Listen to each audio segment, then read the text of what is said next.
If I were the devil. If I were the devil.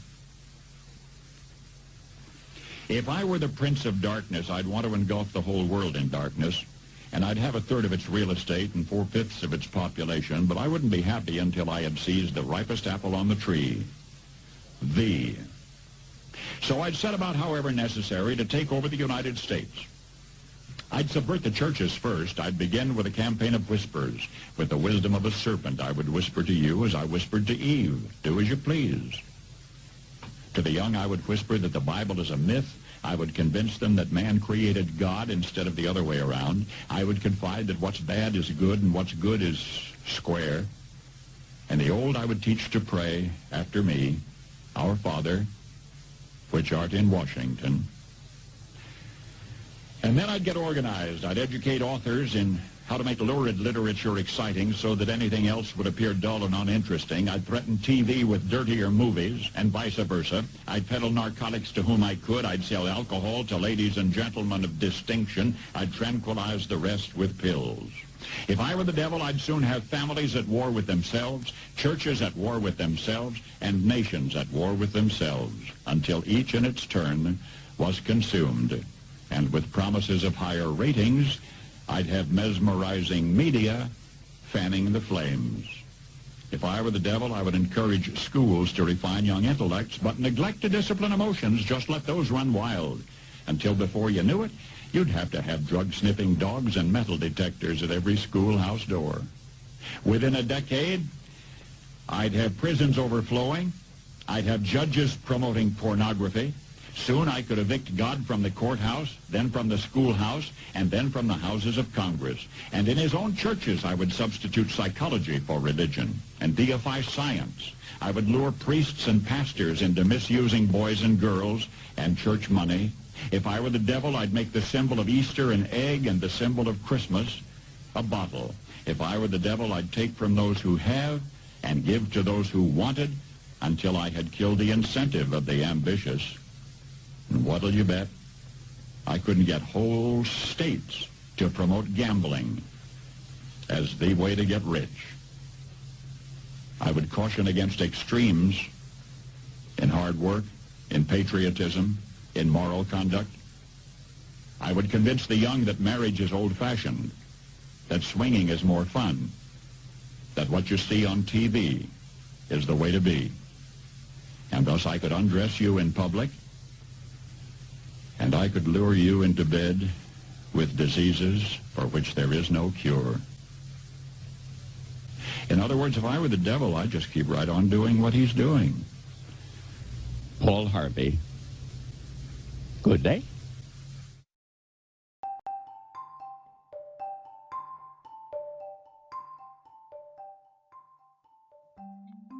Hello, everyone. It's Red Gypsy from Journey into Freedom. Join us as we explore and expand new and alternate platforms. Expect all of our usual topics, from moon news to weekly guidance, spirituality, meditation, grounding, homesteading, industry news, and so much more. Colorado Life with Red segment will be combined most often with industry news now and become a bit longer. Remember, we're not everyone's cup of tea. Sorry, not sorry. Dare to be different, dare to be you, and dare to learn to love yourself unconditionally. Namaste, universe.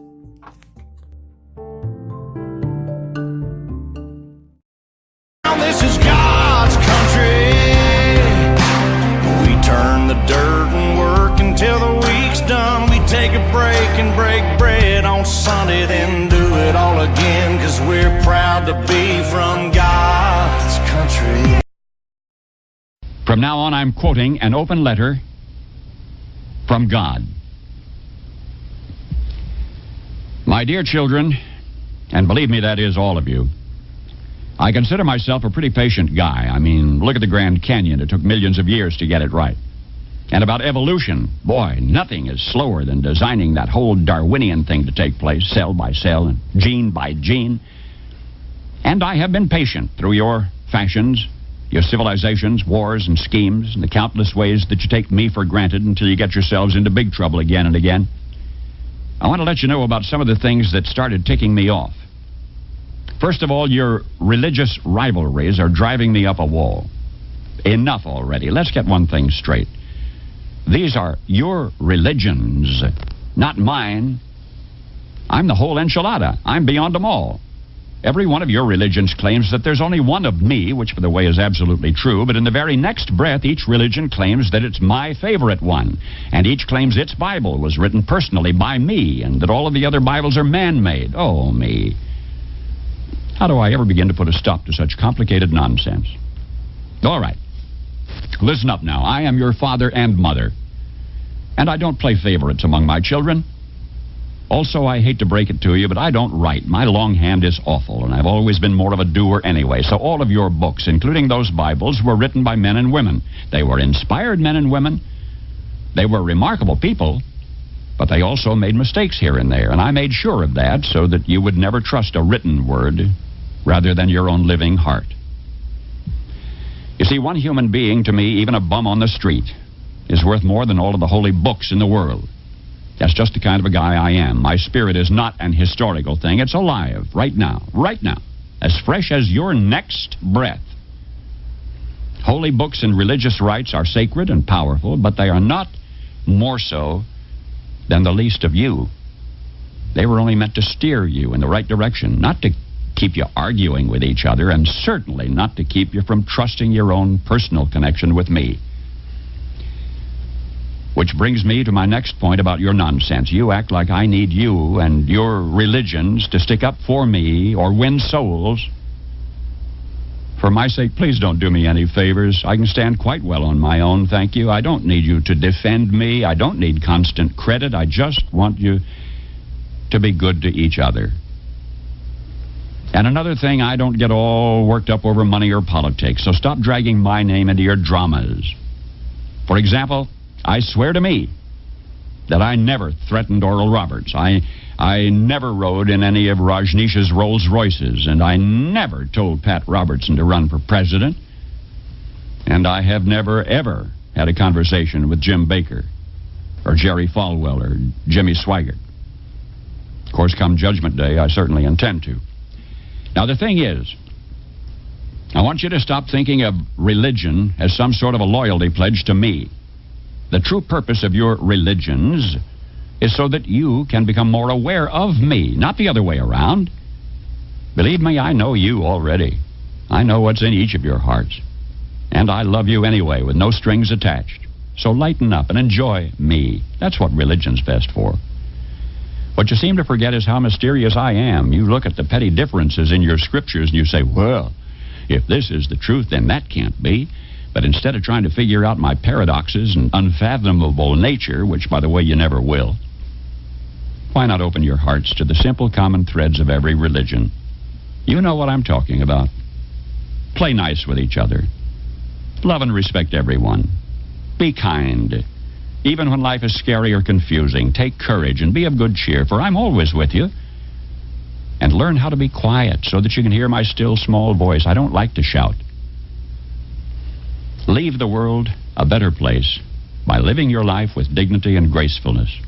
For you are my own child. Hold back nothing from life. For the parts of you that can die surely will, and the parts that can't won't. So don't worry. Be happy. I stole that last line from Bobby McFerrin, but who gave it to him in the first place? Simple stuff now. Why do you keep making it so complicated? It's like you're always looking for an excuse to be upset. And I am very tired of your main excuse. Do you think I care whether you call me God or Yahweh or Jehovah, Allah, Waka Tonka, Brahma, Father, Mother, even the void of Nirvana? Do you think I care which of my special children you feel closest to? Jesus, Mary, Buddha, Krishna, Muhammad, or any of the others? You can call me and my special ones any name you choose, if only you will go about my business of loving one another as I love you. How can you keep neglecting something so simple? No, I am not telling you to abandon your religions. Enjoy your religions. Honor them. Learn from them. Just as you should enjoy, honor, and learn from your parents. But do you walk around telling everyone that your parents are better than theirs? Your religion, like your parents, may always have the most special place in your heart. I don't mind that at all. And I don't want you to combine all of the great traditions into one big mess. Each religion is unique for a reason. Each has a unique style so that people can find the best path for themselves. But, my special children, the ones that your religions revolve around, all live in the same place, in my heart. And they get along perfectly, I assure you. The clergy must stop creating a myth of sibling rivalry where there is none. My blessed children of earth, the world has grown too small for your pervasive religious bigotries and confusion. The whole planet is now connected by air travel, satellite dishes, telephones, fax machines, rock concerts, diseases, and mutual needs and concerns. Get with the program. If you really want to help me celebrate the birthday of my son Jesus, then commit yourselves to figuring out how to feed your hungry and clothe your naked and protect your abused and shelter your poor. And just as important, make your own everyday life a shining example of kindness and good humor. I've given you all of the resources you need if only you abandon your fear of each other and begin living and loving and laughing together. Finally, my children everywhere, remember whose birthday you honor on what you call Christmas Day, December 25, and the fearlessness with which he chose to live and die. As I love him, so do I love each of you. Now, I am not really ticked off. Not really.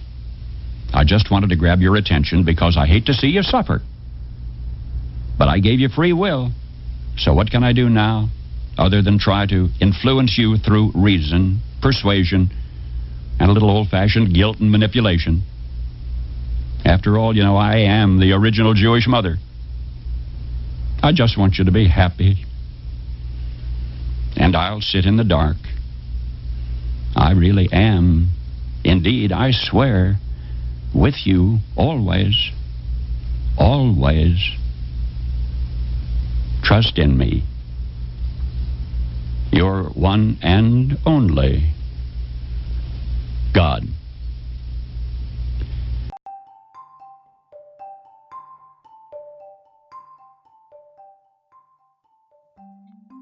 Hello, everyone. It's Red Gypsy from Journey into Freedom. Join us as we explore and expand new and alternate platforms. Expect all of our usual topics from moon news to weekly guidance, spirituality, meditation, grounding, homesteading, industry news, and so much more. Colorado Life with Red segment will be combined most often with industry news now and become a bit longer. Remember, we're not everyone's cup of tea. Sorry, not sorry. Dare to be different, dare to be you, and dare to learn to love yourself unconditionally. Namaste, universe.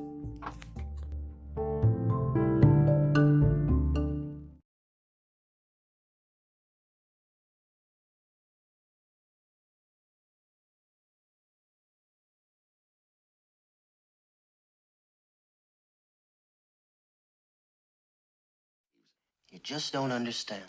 Maybe we do, son. Don't think you have a corner on all of virtue vision in the country, or that everybody else is fat and selfish and you're the first generation to come along that's felt dissatisfied. They all have, you know, about different things, and most of them didn't have the same opportunity and freedoms that you do. Let's talk poverty. Most places in the world, that's not a problem. It's a way of life. And rights, they're liable to give you a blank stare because they may not know what you're talking about. The fact is, more people are living better right here than anywhere else ever before in history. So don't expect us to roll over and play dead when you say you're dissatisfied. It's not perfect, but it's a great deal better than when we grew up. 100 men standing in the street hoping for one job, selling apples on the street corner.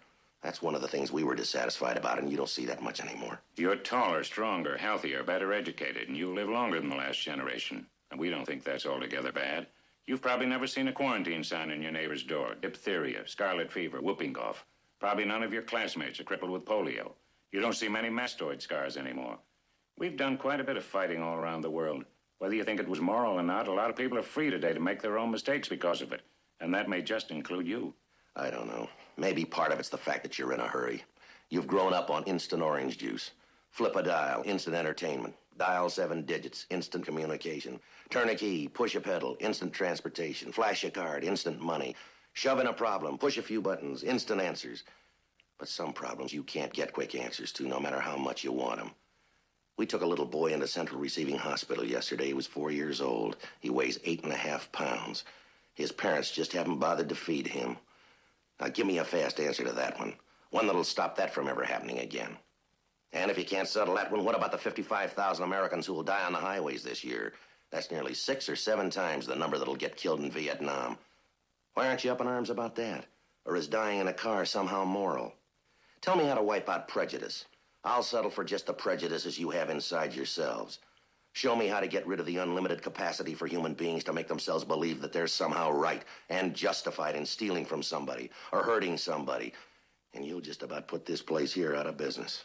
I don't think that we're telling you to lose your ideals or your sense of outrage. They're the only way things ever get done.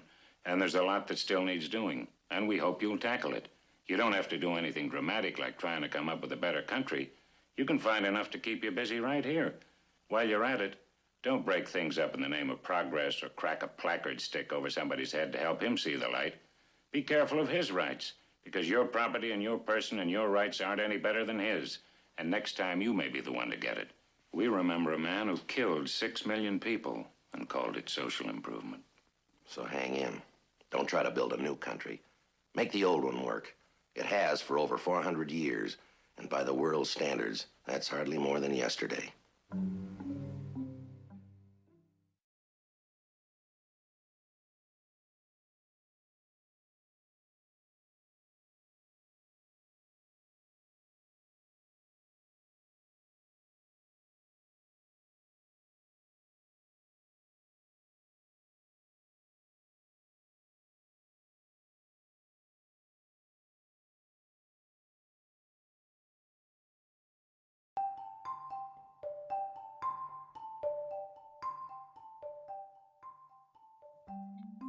Hello, everyone. It's Red Gypsy from Journey into Freedom.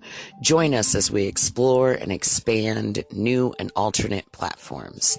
Expect all of our usual topics from moon news to weekly guidance, spirituality, meditation, grounding, homesteading, industry news, and so much more.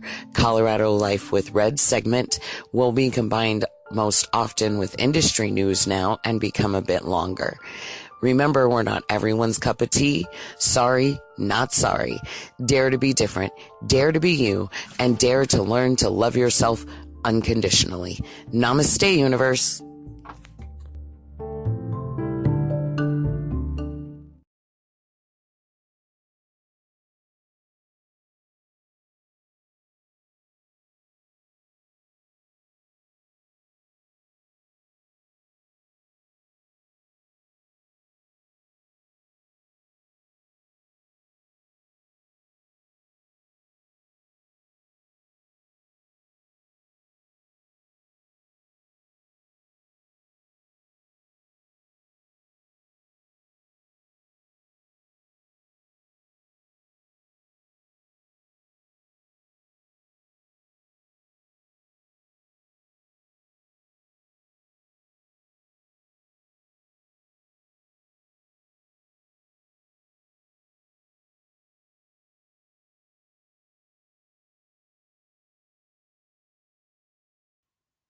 Hello, everyone.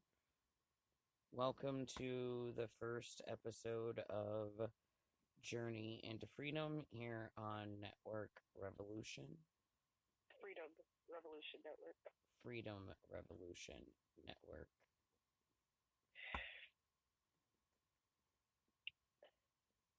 And all of our intro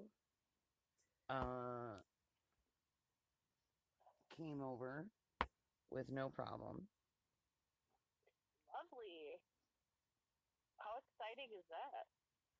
Actually, pretty exciting because I hadn't had that like in a really long time. Because it had been deleted and I hadn't been able to get it back. Oh, right. So yeah, this is a nice change of pace for you, I'm sure. Right.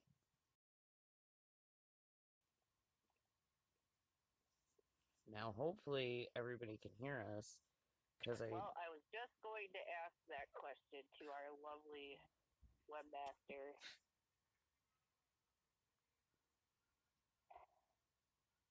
All right, let's see. Because I'm actually wondering if it's picking you up at all now. Yeah, I'm wondering. Hold on. Let me do this. Oh, she's saying they can barely hear me. I wonder if I turn up my volume. It's better. Here, hold on. Let's try this. Yeah. We can see what we can do about that. I mean, we're just testing up starts out, you know. What? Oh, right here. Yes. Yeah, I don't know if I can change that. Yeah, I don't know. Maybe, have we tried am I Oh, on there. speakerphone Now you're here? starting to register a little bit more. Okay. You We must just gotta have. play with that a little bit. Because are you on speaker right now? Yeah, otherwise they won't hear you at all. Right. So that's what I figured. Okay. So, with that being said.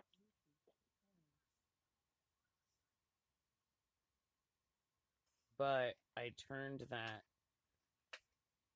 thingy off, and it seems like it picks you up better now. Oh, well, that's good. Yeah. Then you'll have to. What setting is that? You know, that thingy that it does, that it's supposed to, like, block out noise. Oh, the auto ducking? Yeah, you're not going to want that on while I'm on because I am the background noise. You got to remember that. That would be like if you're on air without me sometime, or once we can get the Skype plugged in, if I'm running the show and then we plug you into the Skype, then that's when you would want auto ducking, is when you're by yourself. But yeah, with us, you're not going to want auto ducking because then I, as the background noise, get sounded out, you know. Well, hold on a minute. I might want it. No, you're not going to want it, trust me, because I'm the background noise. Yeah, you don't get that option, dude. Oh, I can have that option. It's there. No, you can't. I was clearly already using it.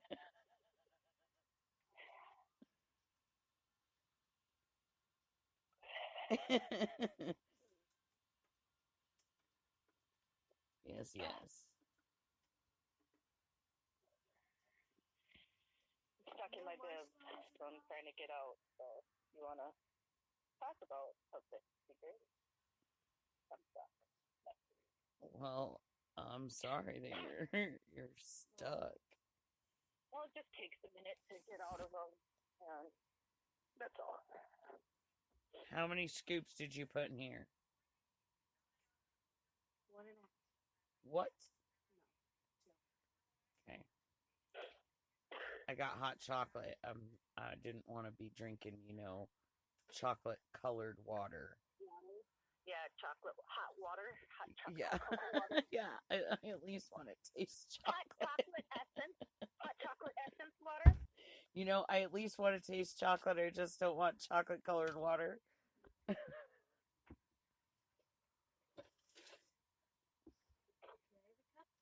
Okay, good. It's not chocolate colored. It's not chocolate colored water, y'all. Sorry about that. I dropped my earbuds as I was getting out of my clothing. Not good. Not good at all. Frozen. All right. I'm going to get him frozen. It's pretty cold out here. I'm not going to mess around on that. It hasn't been this cold as of recently. So tonight's a bit chilly. And out at the fire, there's not as much snow as at home. So I'm sure when we told them, yesterday that we weren't going to be able to make it out because, the snow was so bad, they were probably like, oh, they're lying. Because we have nothing here compared to what we do. Girl, you got to remember, you're talking to the person where, like, literally, I can be here on my homestead and drive over to the Gypsy Mechanics and have completely different weather, and he's just one road behind me. That's true. That's true. But yeah, I was really surprised because I could be sitting on my homestead and call over there to check on them, for instance, and be like, y'all all right? Everything okay? You know, wind's really bad, snowing pretty good. And they're like, it's not snowing. What the hell you mean it ain't snowing? It's like a blizzard over here. Look back behind me, sun shining. Right. Yeah, fence gets knocked over. How you guys faring over there? What do you mean? It's sunshine, blue skies. Yeah, everything's gravy over here. What do you mean? Right. Meanwhile, back on the ranch, fence is down, goats are out. It's Lion King pandemonium. I actually felt pretty good, though, because it was mentioned on the like, thing about my fence being down. Oh, right. People noticed, you know, it was down. Oh, go that way. Oh, yeah. Oh, wow. And, you know, it felt good because, you know, they were kind of like, yeah, I noticed that the fence blew down, and then somebody's like, yep, but you know what? That was where they kept at least 6 goats. Right. Still ain't seen one out. Right. Fence is down. Still ain't seen a goat out.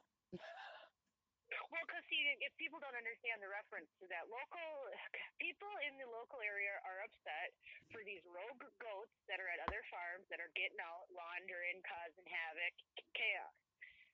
Whereas red goats are not out in the world causing chaos. No, they just do it here.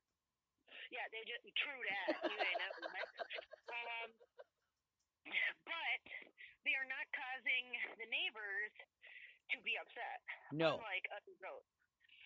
So they've been kind of using red as an example on the community bulletin board as a responsible goat ownership property.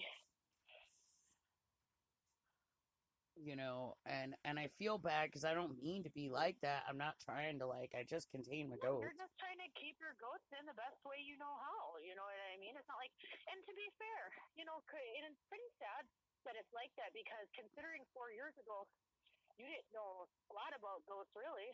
Nope. So it's like the fact that you're able to keep them in compared to everybody else. And 4 years ago, dude, I started off with goats and no fence at all. They weren't fenced at all.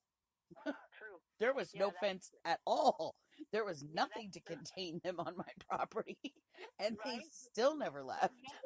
But mental fortitude. Right? That was all it was, dude. I didn't know any better then. Jedi mind trick. And I'm gonna tell everybody now in the goat world, you will start off like we all do with just 1 or 2 goats. And you'll think, oh, they're so cute. No, they're so adorable, and they can never really cause much harm. Because they are. Yeah. They are. That's true. They are some of the cutest damn things that you are ever going to put your eyes on in life. Right. However, things people don't tell you. These cute little things start growing up. The problem is, they're like Toys R Us kids. Right.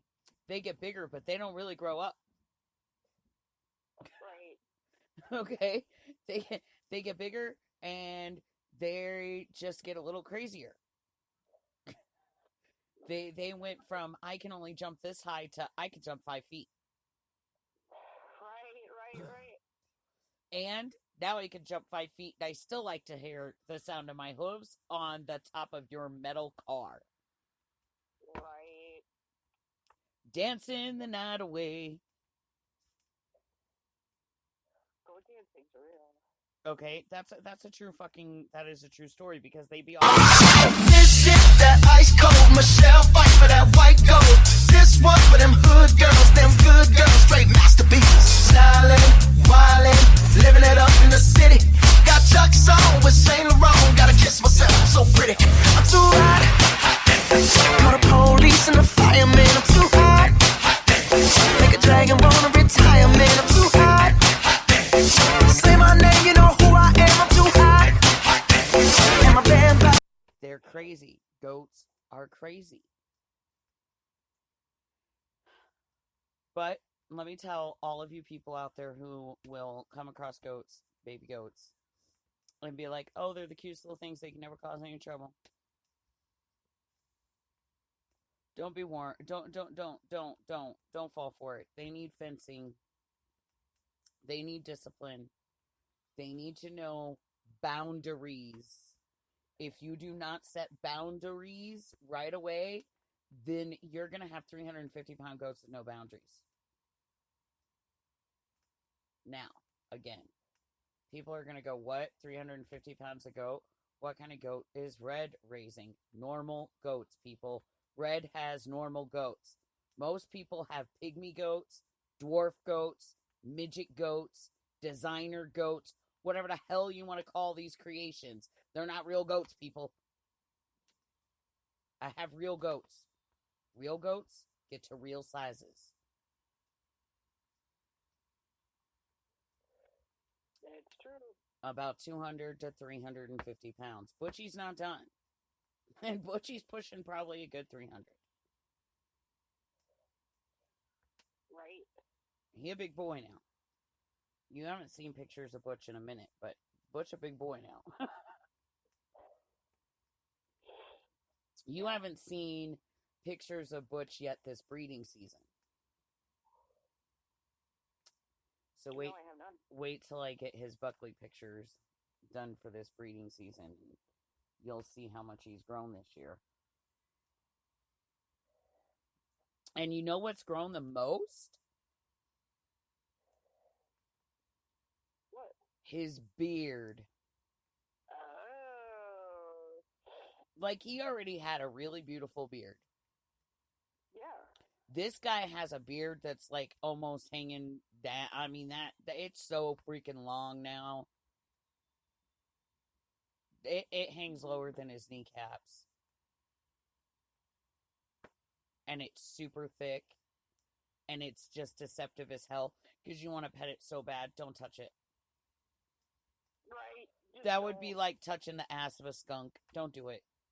Just don't. It's funky. Don't do it. Don't do it. It's funky. It's funky. It's not yellow from dirt, y'all. No, it's funky. That's not dirt. It ain't dirt. Exactly. He's coming out of rut though. Oh, that's All the That's does are exciting. bred, I think. At least all the ones we wanted bred. right.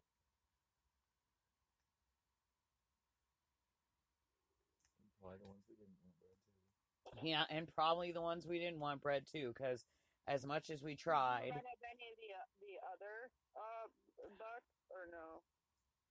Oh, Maybe all they 3 didn't bucks do it? bred this year. Okay, that's what I thought because I figured they'd be ready. So. Yeah, all 3 bucks bred this year. And we'll see what we get. Asher really surprised me. Not gonna lie, he was acting so like behind everybody in this whole buck scenario until we put him in with his own does, man, and all of a sudden he was a buck. Wow. Like buck stuff and peeing on his face and thinking he's bigger than Butchie. Wow. Oh, yeah. Because the fence went down, so, we had everybody in the main property just roaming that was in that front pen. Butchie, of course, being the main guy over there. And Asher's back here in the big doe pen with his does, and Odin's over here in the side pen with his does.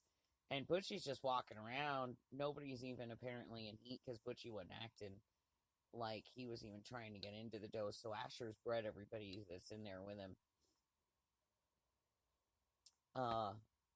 But Asher sure as crap, dude. He went after Butchie at the fence. Wow. all yelling at him. Wah! Because Nubians, man, they got these big wang voices. And he went all at Butchie like he was a big somebody. And Butchie was like, are you joking? You're joking. Truly, you're joking, right? And Asher's like, boy, I ain't playing with you. And Butchie's like, seriously, you better be playing.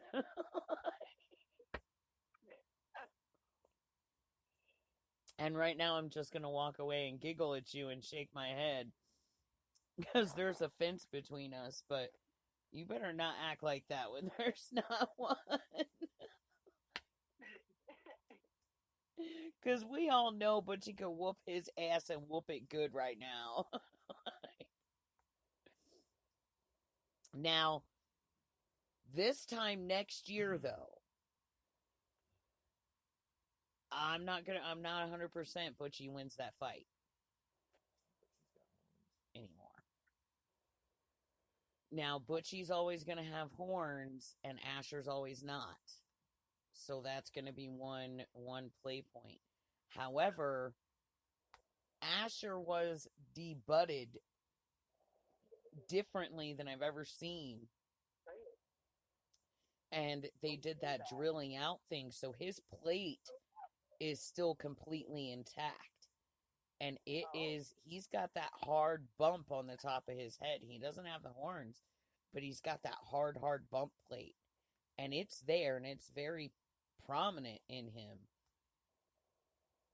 But I don't know. In about 2 years, I don't know if Butchie wins that fight anymore. Right. Next year is going to be pushing it. But in 2 years, definitely I'm not sure if he wins that fight. And come next year, I don't know if he wins against his own boy anymore. Because, see, Odie's coming up. And Odie's coming up quick. And Odie, man, wait till you see pictures of Odin. Wow. You remember how fast Butchie got big? Yeah, I do. Yeah, now double that, and you've got Odin. Odin's getting big about twice as fast as Butchie did. Right. So, right now, at 8 months, that boy is twice the size that Butchie was at 8 months. Right.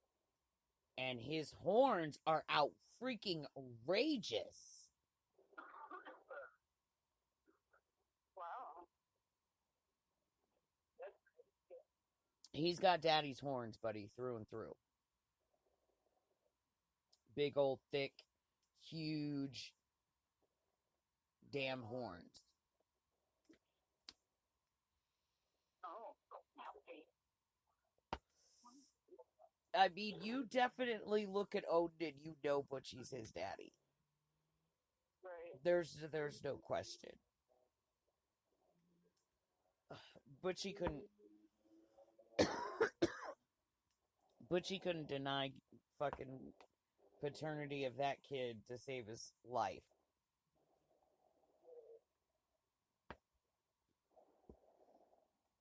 And it's kind of funny because you look out there in the buck pen and you're like, aw, look at my bucks. And you're like, daddy and son. And then there's Asher. Right. And Asher's just gorgeous and huge, but he's so out of place out there. Right. He's so much more gentleman-like. Got a different person. Yeah. Yeah, he's regal. He's much more regal than the other two. And regal to me is like that it's almost like he's got an air about him that's of royalty. Right, he's got class. Yeah, like he's very regal compared to the other two bucks. Right. You know, he's got a different way of handling things. He's got a different way of doing things. He's very meek and mild. until, now listen, I said that I really wanted to pair him with Alice. But Alice is too young right now. Right.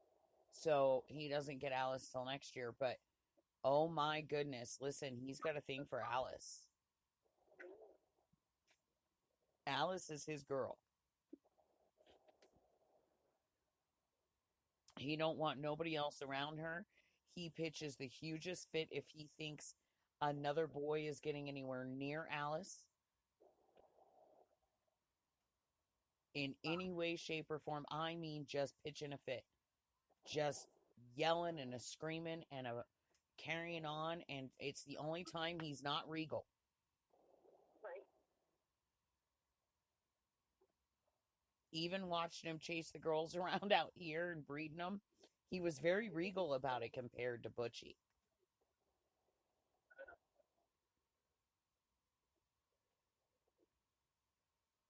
Like, Butchie's a wham, bam, think you man, move on dude. Right. And he's rough and he'll chase you around forever. And freaking Asher just kind of follows you around and shows you a little interest and then butters you up and gets close to you and snuggles with you for a few nights and then does his thing, goes on to the next one. But he's not real pushy about it. Right. The girls seem to really like that compared to Butchie. Like, the girls always end up bred by Butchie. There's no question he's going to breed them because one way or another he's going to get what he wants. Right. But I noticed with Asher, at first they were like, ew, no, get away with me, just like they were with Butch. But by like day 1 or 2 of him snuggling up to them and being all over them, they were willingly giving themselves over to him. And in fact, the girls were chasing his ass around. Right. And trying to hump him. I ain't never seen girls chase a buck and try to hump the buck. Well, they do. They do sometimes. I mean, you know, it's sometimes how it's... And that new girl, what's her name? What's that new girl's name? The one who climbed the fence. It was one of the ones that came from the Viking. The baby. That came, well, we call her the baby, but, you know. Right. She freaking climbed the fence to get in with Odin to give herself to Odin. Oh, wow. We had no intent yet of breeding. Oh, no. It just cut me off. Oh, it cut her off. She'll have to call me back.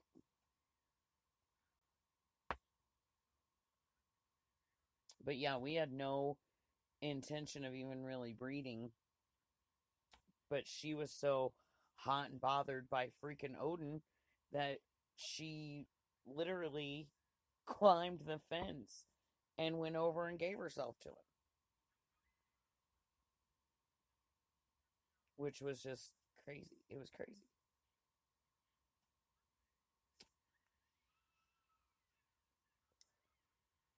She wanted bread so bad she couldn't even stand it.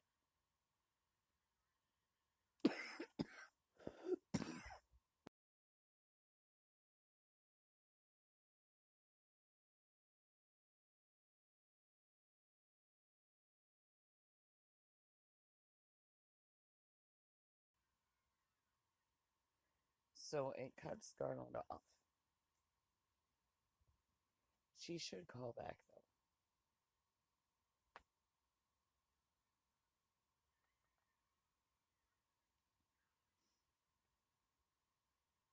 I know it didn't disconnect me.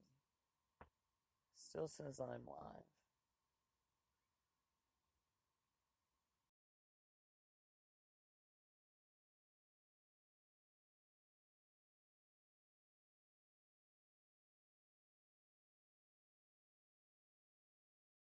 Hello and welcome to the Mental Health Hotline. If you are obsessive compulsive, press 1 repeatedly. If you are codependent, ask someone to press 2 for you. If you have multiple personalities, press 3, 4, 5, and 6. If you are paranoid, we know what you are and what you want. Stay on the line and we'll trace your call. If you're delusional, press 7 and your call will be transferred. Hope everybody got that.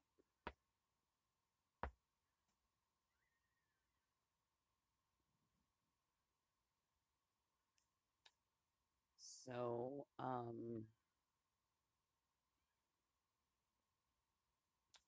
yeah, we got everybody bred now. All the does are bred. So, April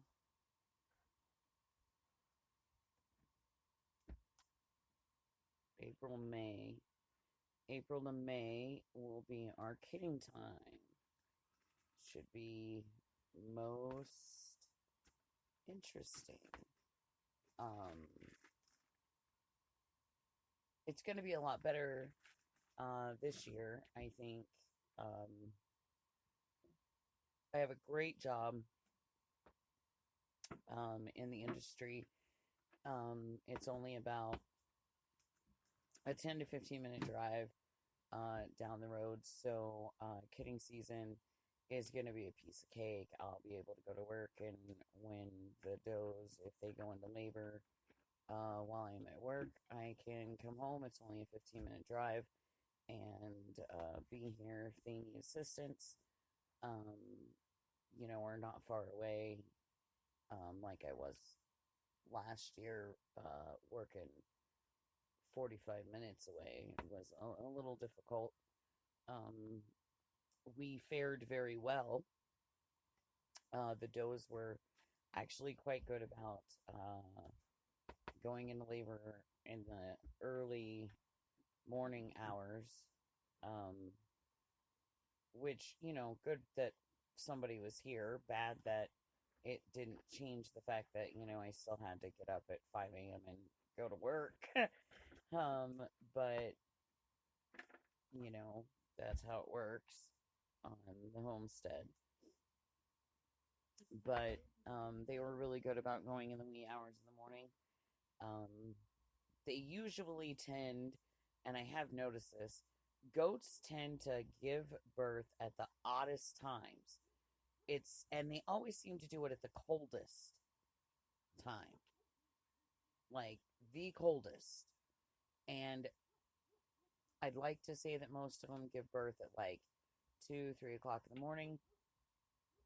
I have does that want to drop at sunup. I've got does that want to drop at sunset. I've got does that want to drop at 1 or 2 in the morning. I've got does that want to drop while you run to the store and they were acting fine and you didn't even notice that they were in full-blown labor when you went to the store, and you only went 15 minutes down the road and came back, and a total of a 30-minute ride, and you come back and the baby's on the ground and mom's walking around with a brand new baby like, look what I did while you were gone. I've had it all. So what I can say about goats is, thus far,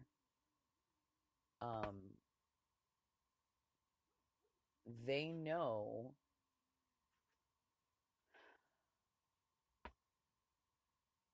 when to do it, and they pretty much do. If they need assistance, they know to do it when somebody is around that can give them that assistance. And they will yell for it very loudly. And then there are some does when they don't need assistance, that literally you go to bed, you wake up in the morning, and there's mom and baby, and they're perfect, and you heard nothing all night. That's usually our Tara Barra. Our wonderful Queen Tara. She has her own Facebook page, so feel free to check that out, Queen Tara. She shares, goat things, whatever that really is, but goat things, homestead information, all of that kind of stuff.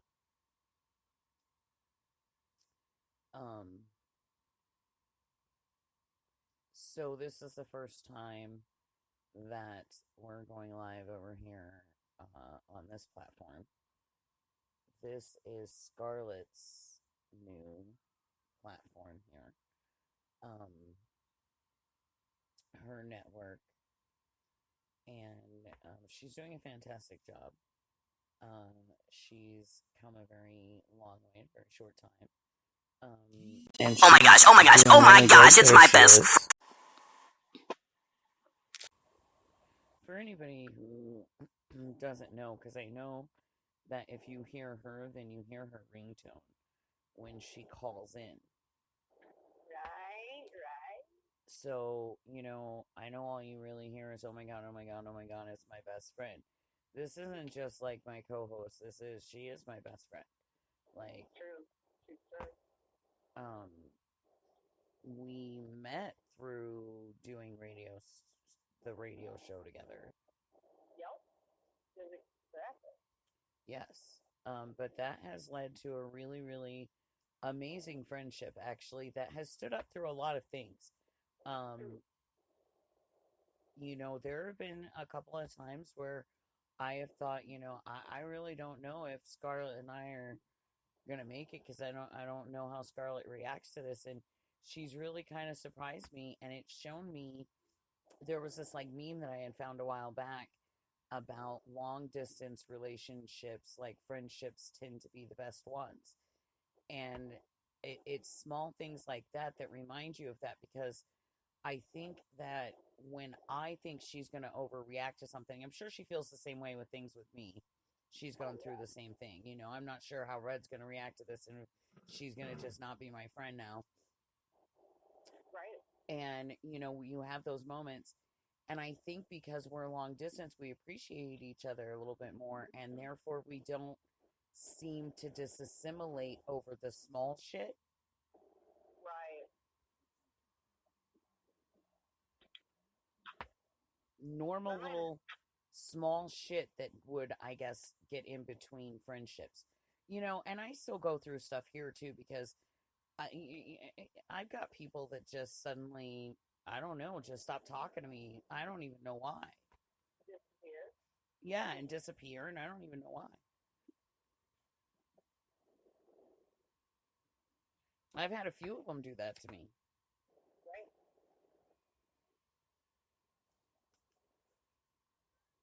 Right. And as far as I know, I have done nothing wrong. Right. I loved them. I was busy doing stuff in life, but I hadn't necessarily forgotten anybody. Right. But whatever. People gonna do what people gonna do. True. But I do think that is true, though, with that. I think it was like an article, and it was just talking about, how people who are farther apart just tend to appreciate each other more in different ways, and friendship seems to thrive in that environment. Yeah, exactly. Absolutely. And I can see that, though, just because, like you say, like the everyday stressors are now removed. Right. The everyday stressors are kind of knocked down. And then I think you also have that factor, too, of, you know what, I can deal with this a little bit more because I don't get to see her all the time. I don't get to, and sometimes it could even be, you know what, I don't have to deal with this once I hang up the phone. Right. It's over until I decide to answer her again. Right. Which in person, sometimes you don't get that option. Right. Sometimes it's not an option. Right. And when you deal with people like in everyday life, you don't always get that option like that. You don't get that option to just cool off for a minute. or even to just think something over. Because here is one thing that I have learned in our friendship, ours, individually. Right. We are able to be like, you know what? And I'm going to give a really good for instance right now, and I'm going to use your network as the reference. Right. You know, we're able to go to each other and go, you know what? Listen, Scarlett, I love you. I support everything you're doing. I'm not ready to get on your Freedom Revolution Network train yet. Right. You know, I'm supporting you in everything you're doing. Now, if we lived closer, I feel that could have turned out much differently. Because rather than think about something, you know, because I explained to you, you know, hey, I'm just not ready to jump on the train yet because I got a lot of thinking to do about it, and I got to figure out how I want to do it and when I want to do it and if it's going to work for me and, you know, everything. Just all of it. And I'm able to sit back and think about it, and you're able to sit back and think about things. Whereas when you're in a face-to-face relationship with people, they want immediate, instant. Oh, you don't want to join me right now? Then get the fuck on. Right. Don't join me ever then. Fuck you. Right. Which, to be honest, before we actually had that talk, I was afraid of that. I was afraid that was going to happen. Right. Which is why I was like, I'm not having that talk. I'm not doing it because I don't want to lose my best friend yet. I'm not ready. Right. I need some emotional preparing to do. And then we finally had the talk, and you were like, oh, okay. Just let me know then when you are ready. Oh, all right, cool. When I was done, we were all done. I was like, well, that didn't go at all like I thought, or like I feared it was going to go. Right. But in fairness, I've never, ever been able to deal in a situation like that with somebody long distance. It's always been people right here in person that I usually have to make those calls with. Right. And they usually are, just like I said, like, oh, you don't want to do it right now? Fuck you. Get gone. Don't do whatever. I don't need you. Fuck off. Great. You know, and it's like, that's not where I was going with it. That's not what I wanted with it. But okay, then fine. And then they never speak to you again. And it's bullshit. Right. You know, and there's been things on both ends that we've talked about, said, or had an issue with that have proven to be right on the money. Right. It's taken a minute for us to see it, but then it's like, oh, you know what? Scarlett, you were totally right about that. Right. You know, or, oh, Red, you were totally right about it. And, you know, it's, when you're face to face, like I said, it's that instantaneous thing, and it's a different type of a thing, and you don't get as much, there's not as much nurturing in a relationship. Right. When you're close by. Right. Yeah, it kind of just is. Yeah. Yeah. You know, and you try to find people to do nurturing relationships with. And you think you find it, and you do for a while, but then it's like you just kind of drift away from each other, and then they just drift off and never contact you again. That's true. Nothing ever was wrong. You never had a fight. You didn't do anything, you know. You just drift apart. It's weird. Right.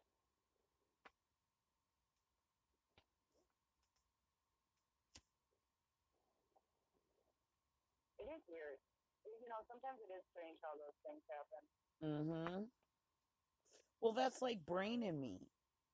You know, freaking Brain knows like all the same people I know. True. we run in all the same circles. True. And yet, it took us both to get a job at the same place to finally meet. Or really even know each other.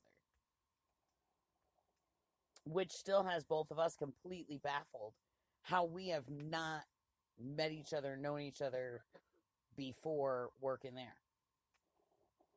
True. We both been questioning the hell out of that.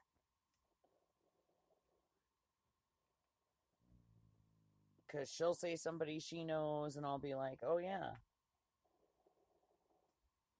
Right. Or I'll say somebody I know, and she'll be like, oh, yeah. Right. You know, we've been at parties together and still never met each other. I don't know how this happens. And we live in such a small place. You do. You totally do. It's crazy. Go on, Brew Brew. Come on, Banner. Banner, come on. Go on. Go with your dad.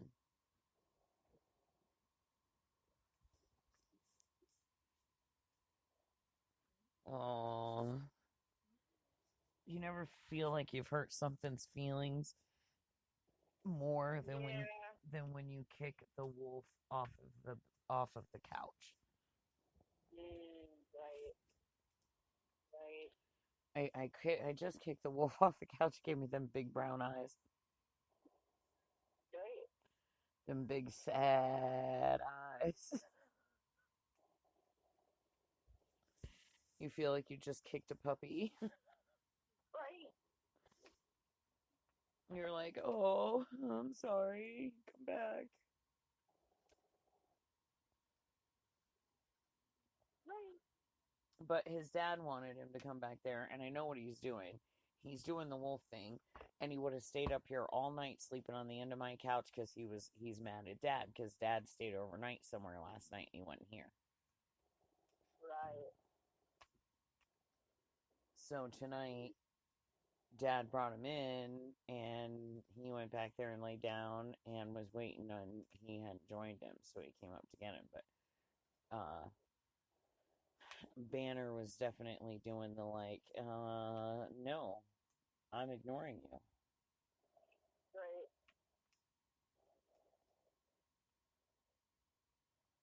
You do not exist in my world. Not at all. Wolves are very touchy like that. That's true. They have a lot more emotion. They do. They do. They take things to heart a lot more, and they're more expressive about their emotions. Right. Highly. That's true. More expressive about their emotions. You know, and they show emotion in a lot of ways. They actually really do howl.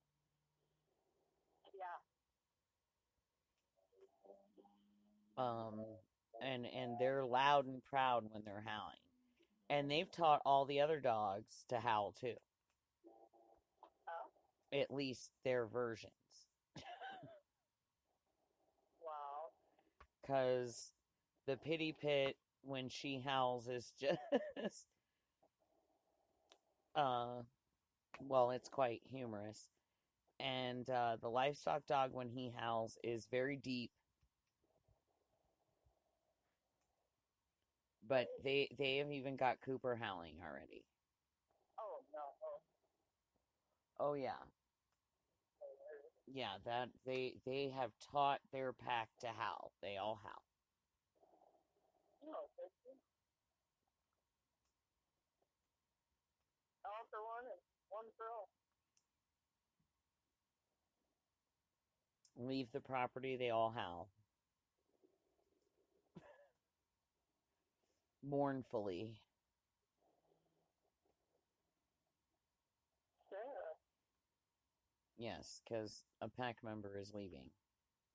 All right. so they will cry mournfully. I have also learned that Princess Bee, she's a biter. Oh. She bites. Oh. Like, bites people, bites. Not good. Only when I'm home, apparently. Oh. And Oh, only even better. when I'm home and only when they're walking to my RV.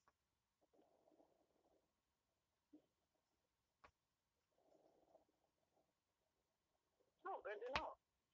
She So it's will, like she targeted will, at you even? yeah, no, she will not let anybody come. Nobody's gonna make it to the RV door before she rips them up. Right. But if she's way out there by the other freaking things, she's fine. Or if I'm not here and in the RV, she's fine.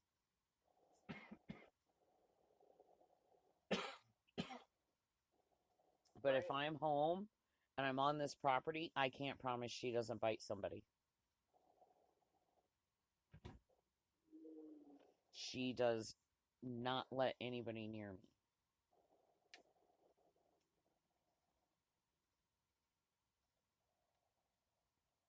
It's a huge thing for her, apparently.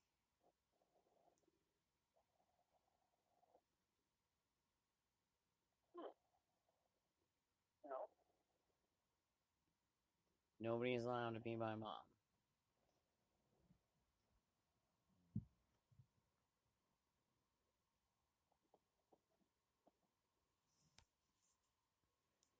And yet she sleeps with dad.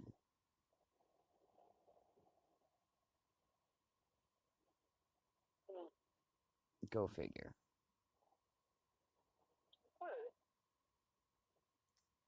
We got hay coming tomorrow. We got a hay delivery coming.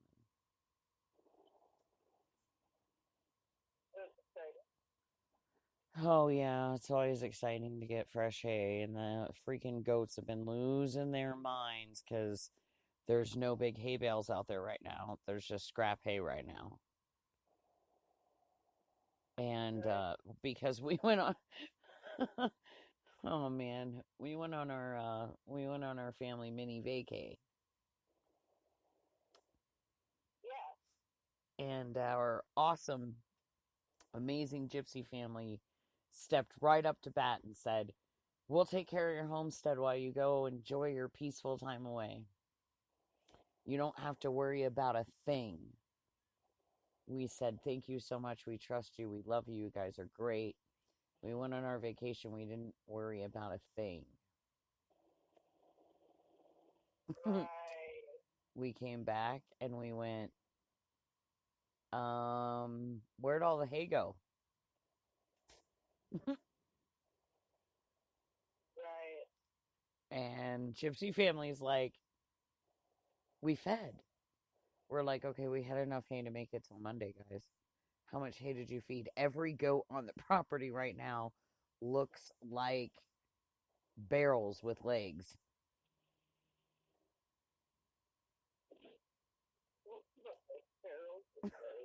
They do. Every one of them. Every one of them is so fat right now because we left for 2 days and the Gypsy family fed 4 days worth of food to the goats in 2 days. Wow. Which isn't that big of a deal because, even though the bales are gone, you still have all this loose that, falls that you can collect and give out. And, but it's still like the goats don't see big bales, so they're freaking. Right. They've been freaking out for 2 days, like bawling and whining. "There's no food. Oh, woe is me." And then you go and you feed them in their feeders, and they're like quiet for a while, and then all of a sudden they'll be like, "Oh, woe is me." And when you have big bales sitting there, they'll eat and then they're quiet. They're full and they're quiet and life is good and you don't hear anything. But when there's no bale sitting where they can see them, they're whiners. Like, they have to tell you all the time, you know that there's no food. And you're like, there's food out there. I don't see it. Or there's not enough. Yeah, I can't see it. So they're coming. That's why freaking Gypsy Mechanic is so loved, by the way. That's why all of the livestock on the whole farm gives in to that guy. Because he's the guy that delivers the hay. Right. Every time he delivers the hay. And they know it. They know he delivers the hay. So whether he's delivering hay or not, they're like, hey, guy. We like you. You're the hay guy. Right. So when Hey Guy was like, I'll take care of everything, the part that we failed to calculate in was the days that we were going, which also equals that, Gypsy family is doing their thing, and Gypsy Mechanic especially is doing his thing. So, the part that I failed to factor in was he came over and took care of the farm, but he was drunk.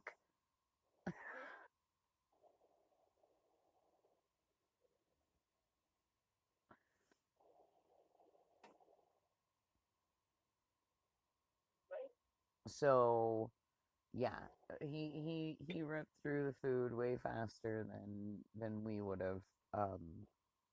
But so like I said, all the goats right now are fat, fat, fat, fat, fat.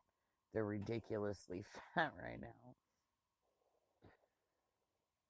I'm glad that he did it at the end of the time that I was leaving everybody together for breeding. Because right now I think they're all too fat to breed. I don't even think Butchie could get his fat butt on top of anybody. Right. His little barrel belly. Yeah, they all right now look like barrels on legs. It's ridiculous.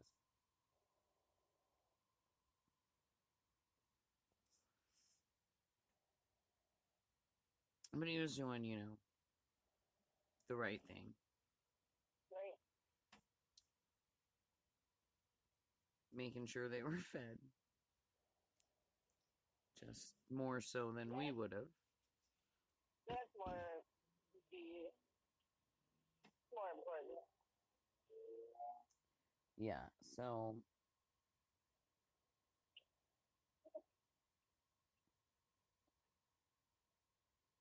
that was our moment. And then, we can leave for 2 freaking days and nights, and everything's great and everything's fine, not a problem in the world. Come back, fences are going down, goats are running willy-nilly, freaking goats are getting loose. What's happening? It's like we left for 2 days. It was great. We didn't have to worry about anything. Everything stayed remotely awesome on the farm. And then we come home and everything's like, oh yeah, so we're going to make up for the 2 days that nobody was around and we're going to do everything at once. Check this out.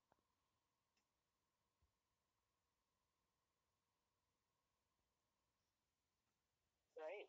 Yeah. I gotta run into real quick to continue. Oh, right. So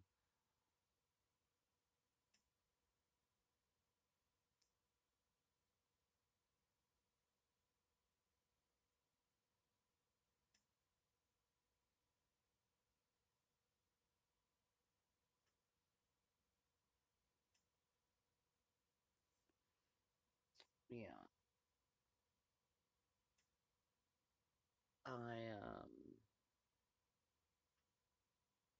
We've had a long time off of work, for the holiday. I mean, it really wasn't that long. We had Thursday, Friday, Saturday, Sunday off. But I mean, for us, that's like, wow, a lot of time. And then I've got this week coming up, and I don't know what we have going on this week. I haven't really heard anything yet. Brain's been going through a lot. Her aunt just died in a car accident in Swatch during this last storm.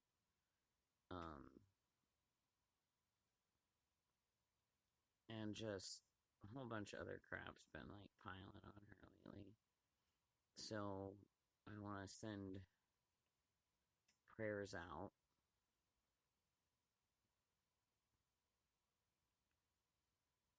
for that, because it's never easy to lose somebody that you're close to.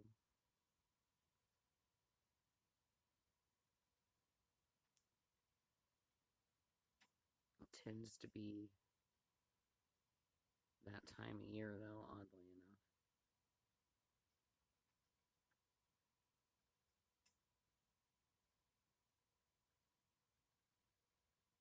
The holiday seasons, I don't know why, but well, a lot of people get depressed. That leads to a lot of suicides and deaths this time of year too. So, be aware and be mindful of others around you, and be paying some attention. Reach out to friends and neighbors and relatives, and just make sure everybody's okay. Make sure that they know that somebody out there is thinking about them. You never know when that might make a difference to somebody.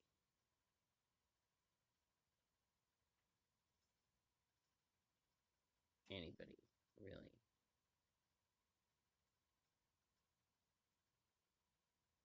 And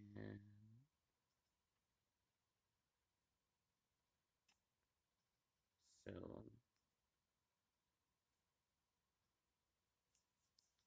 oh right, she was going in to get the kids.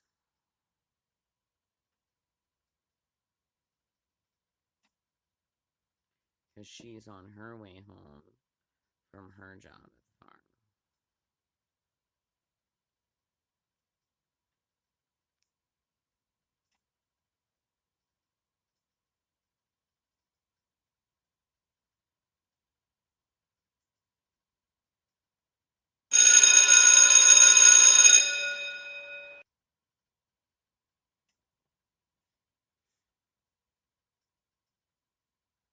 Now,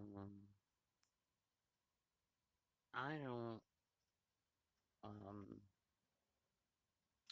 really know how all of this works and if it all flows together smoothly or not. I should hope that it does.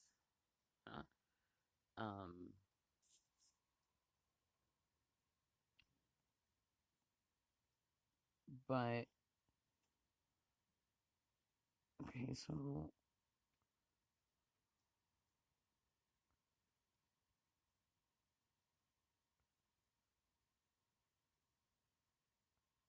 I have been watching a Netflix. I think it's a Netflix original, actually, called Lucifer. It's been very interesting, to say the least. I started to watch the pilot really just on a kind of research type of a vibe with it. Because I wanted to, kind of see what they were saying, see, how far out there it was or wasn't, and I won't say either way, but I do find it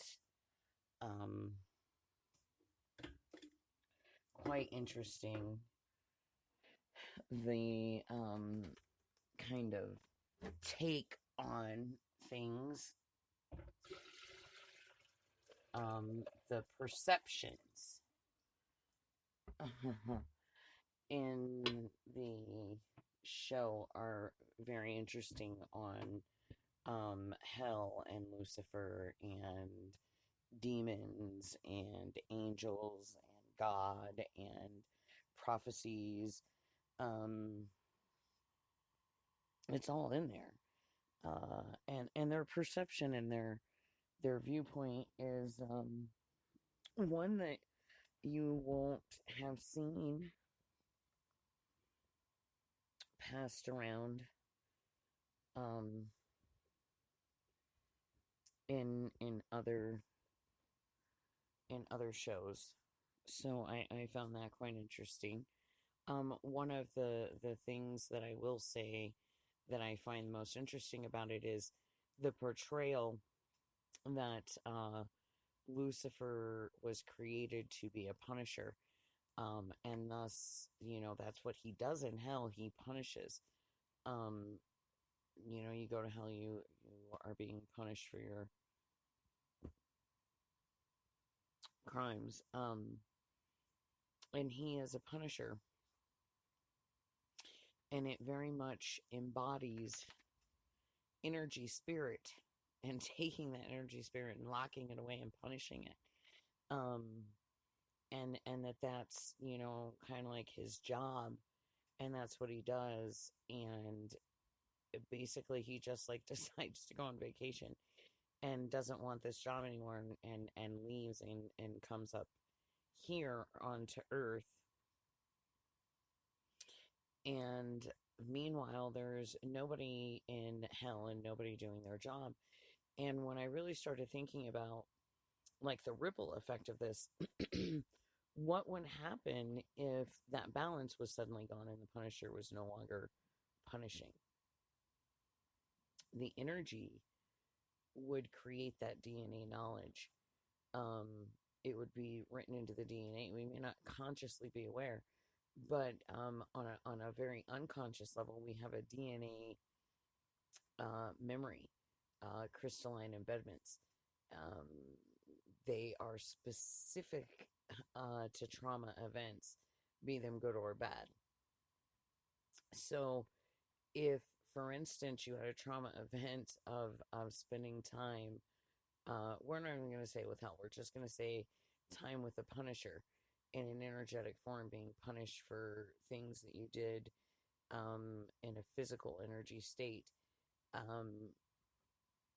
you would have this DNA memory or embedment, and thus would create the fear of doing right and wrong. If the Punisher was no longer doing this, that DNA crystalline embedment would change. There would be no consequence in this life or the other. And thus you would start seeing a more ripple effect of that no fear of judgment, no fear of consequence, no fear of punishment. And that would begin to show up in generations. And as we've learned in eugenetics already, we used to think that it would take very, very long periods of time for things to show up or disappear. But we've learned in eugenetics and the study of eugenetics that these transformations or evolutionary states happen much rapid and a much more rapid pace than what we thought. They can appear as soon as the next generation, in fact.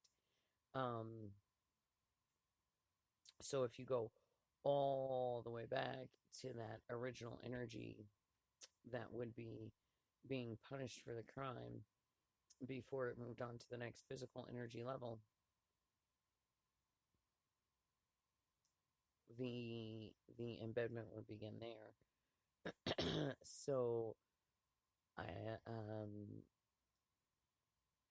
scientifically, that first generation would already have the knowledge that there's no punishment. And as each generation went forward from that generation, that would just become more ingrained and stronger. As then you would also start seeing that off balance now in our reality here on Earth, because our energy already knows that there's no punishment. There's no punisher waiting. There's nobody somebody's going to judge you. You're still going to get judged for your crimes, but you're just going to sit stagnantly because there's no punishment. So that would take away that fear, embedment, or knowledge of fact of that happening, and thus would create, to be honest, what we see happening right now in everyday society all around us. I mean, just look at anything you want to look at right now is going to show you the depravity of the earth right now, or of humans right now in general. These sex trafficking things are getting busted. We're getting more and more of these are being taken down.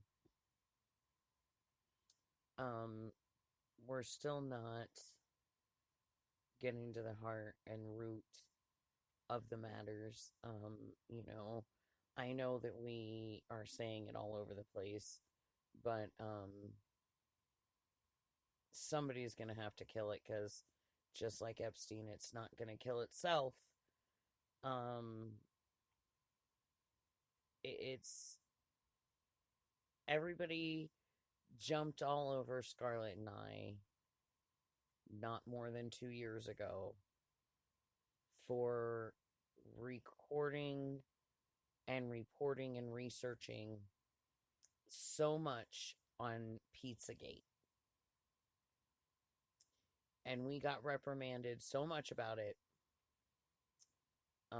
We were told that, we were pushing envelopes, that, we were on dangerous territory, that, basically we needed to shut the fuck up. But, well, Scarlett and I have big mouths, and we don't like to be quiet. And then we got chastised because, okay, we're not allowed to talk about Pizzagate, let's talk about Pediogate. And, we're just conspiracy theorists and we don't know what we're talking about. And then there was Epstein. And Epstein was the absolute 100% proof of Pedio Epstein Gate. Now, the reason that we keep reminding everybody that Epstein didn't kill himself, we need to be clear about this. Honest to God, I don't care if the man is dead. Quite frankly, if he is dead, I'm glad he's dead. That may make me an awful person, and Lord forgive me if it does. But I feel that Epstein needed to die, or needs to die, so that he can face true judgment and punishment for his crimes. I don't think that we on Earth are capable of giving said punishment for said crimes in the Epstein category. I think that Epstein's crimes were far beyond what any other human here could possibly begin to punish him for. Not to mention, I think any physical here on Earth punishment for Epstein would mean nothing to him as a person and human being. So if he's dead, he's dead. Big deal. If he's not dead, okay, whatever. I really don't care one way or another if the man is dead or alive. That doesn't bother me. What bothers me is that we were told he's dead. What bothers me is that we were lied to about how he died, and that we're being lied to possibly that he is dead. These are all issues that I have. I don't like to be lied to. Now, my biggest issue, however, with the whole damn thing is you are in possession of knowledge, written out knowledge of people involved with child sex trafficking, harming of innocent children, and you are refusing to do anything about it. Refusing. And instead are focusing on some bullshit shit about impeaching the President of the United States of America. Forget about the children and what is being done to them. Let's focus on impeaching the damn President of the United States of America, because that's fucking important right now. Really? Somebody's going to have to explain to me. First of all, somebody's going to have to explain to me why they're even getting away with this whole impeaching the president thing, because that really bothers me to the ends of the earth. You all didn't want to do nothing. Nothing. Okay? And I do mean nothing. You all wanted to do nothing.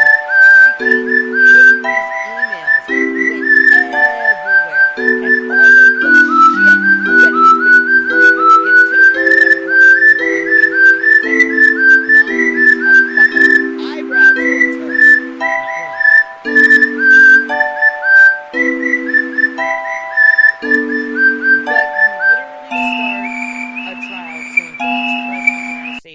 With like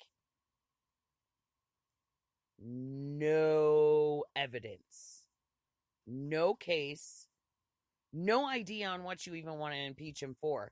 You literally started the investigation to look for something to impeach him on. That to me is wrong. You should have already known what you wanted to impeach the man for. You should already have evidence in your thing. You should know beyond a shadow of a doubt before you even started a trial to try to impeach the man. You should have had this all together. But you don't. It's like you basically started a trial against the President of the United States to fish for information to try to find something.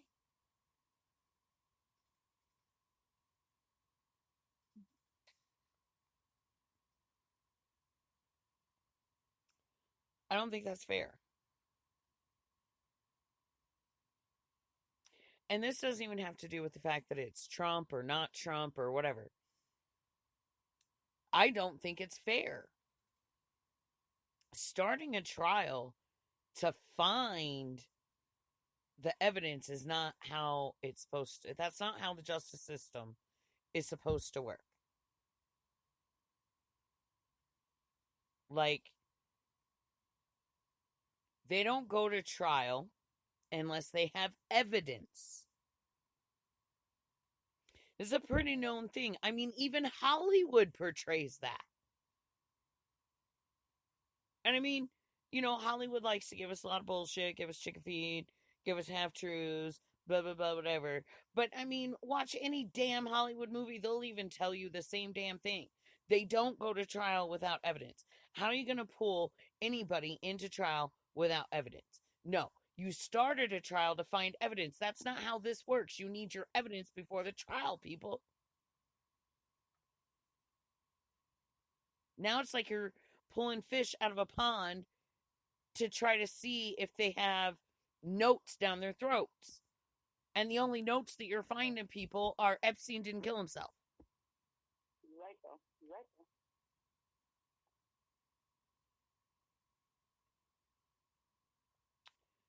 I feel like this impeachment is, and I mean, maybe I am wrong, and I know people are going to be like, Red, you're defending Trump, and fuck you, and whatever, and so be that, whatever. I'm still on the Trump train, so fuck y'all, okay?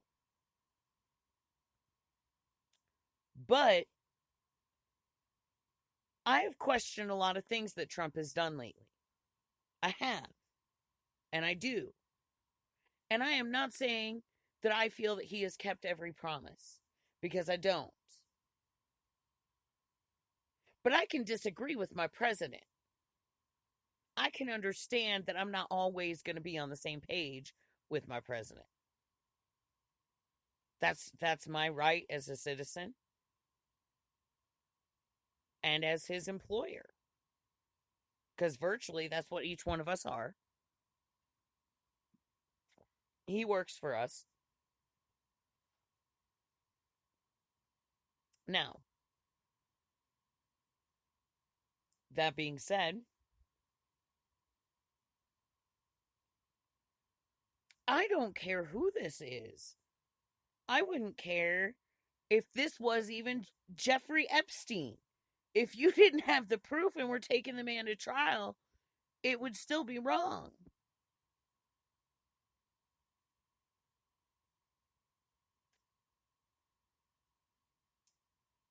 It would still be wrong. And I hate to use the president's words and say witch hunt, because I don't like that terminology. But it is. It is. It totally freaking is. This whole impeachment is nothing but a total laughing stock. It's ridiculous. If they had any evidence to impeach the president, do you really think that he would have stayed in office as long as he has? I mean, honestly. If they truly had dirt on the president, do you think this would have lasted as long as it has? As bad as they have fought him, as bad as they have wanted him out. And see, and this is part of why I question it. Because I've never seen people fight so hard to not want somebody there. Like, there were a lot of us that didn't like former presidents. Especially one very in particular. I mean, I really didn't like them. There wasn't madness like this, though. People didn't break down in tears when he won, bawling that the world was going to come to an end. I mean, the reaction to this man has been so dramatic that he almost wins my support just on that. Just on how dramatic everybody is with him being in office makes me want to allow him to stay in office. Because if he makes all y'all this mad, he must be doing something all right. If he infuriates you all this much, he must be doing something okay.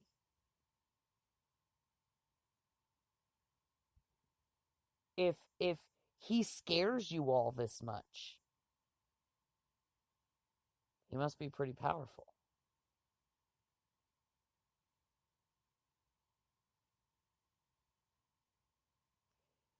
He must be doing things that you really don't like. And I may not be privy to know what those things are, but I know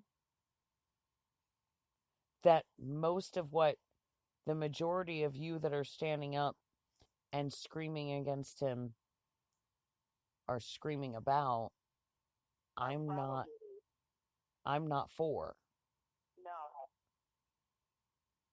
If nothing else, I just don't like how they can't have any respect in the fact of, you know, maybe you don't like him, but then, you know, you respect the office of president. I think I don't have a lot of respect for these people because they lost respect for the office of president.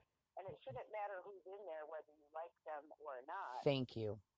You know what I mean? I think that's really what the key issue is about it. Had they acted a little more gracious about it and been like, you know what, I really don't like Trump. He sucks ass. I hate him. Fuck him. But at the same time, you know, I still respect America for what it is. And the next time I get a chance to vote, I'm going to do so. That's how it should have went down. But no, instead it's like, oh, fuck Trump and fuck the United States and fuck all the citizens. Right. And that's not how it works. No.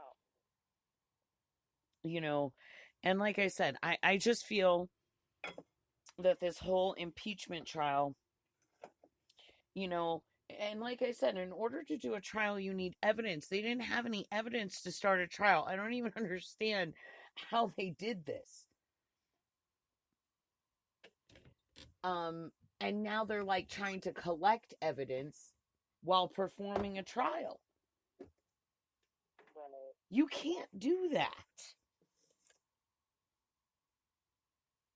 Because not everything that you're told makes evidence. See what I'm saying? I do. Not everything that you collect at a crime scene is actually going to be evidence. So if you're collecting the evidence while doing the trial, this is a very unfair. This is a very unfair advantage for people, because now they're going to be presented things that could potentially turn out to not really be evidence, but it's already been presented. So the only thing that can be done now is that the words can be said by the judge. You're going to forget about blah, blah, blah. But are they really going to forget? Right. Do you see what I'm saying? Like, a judge can be like, you're going to dismiss the information that you received about, you know, I'm just throwing it out there. I'm not saying that this is anything, but you're going to disregard the last 4 testimonies about Russia. Okay, now in those testimonies, let's say that they were told basically that, you know, everything's cool, whatever, but, you know, something else and something that seemed pretty dark, and then all of a sudden the judge is like, you're going to disregard this and this because it's not actual evidence. Well, are they really going to disregard it? Are they really going to forget it? Are they really going to realize that it wasn't really evidence? Right. It was presented to them already. Do you see what I'm saying? This is the difference between already having your evidence together and collected and ready to present, or collecting evidence during a trial. Right. Which is very much what I feel that they're doing right now with our president. They didn't have the evidence to start the trial, so why is there a fucking trial? Right. And now you're grasping at straws. And I'm sorry. Okay, I haven't been paying that much attention to the impeachment stuff because it just infuriates me. Well, you know what? There's a lot of interesting things, though, that we're going to have to talk about. We're going to have to do some research, and we're going to have to talk about, because there's some serious, big old red flags, and not good for Trump. Let me put it like that. It's real bad news for Trump. Okay? Yeah, it's not good. And it's not even, like, this is some shit he did that's going to catch him up. Let me put it like that. And it's not good. Okay? It's not good. It's not good. Here's my question. Did he kill innocent soldiers? Potentially. In this situation, with what it's all going to end up being, oh, it's going to be a scandal and a half. Oh, a scandal and a half. Like, this could be why they're circling the wagon. Let me put it like that. And it's not even necessarily all directly from him even, but it was done under his watch.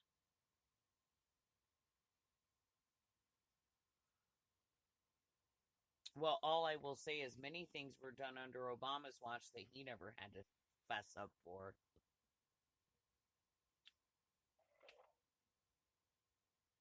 Now, that's true. That's true.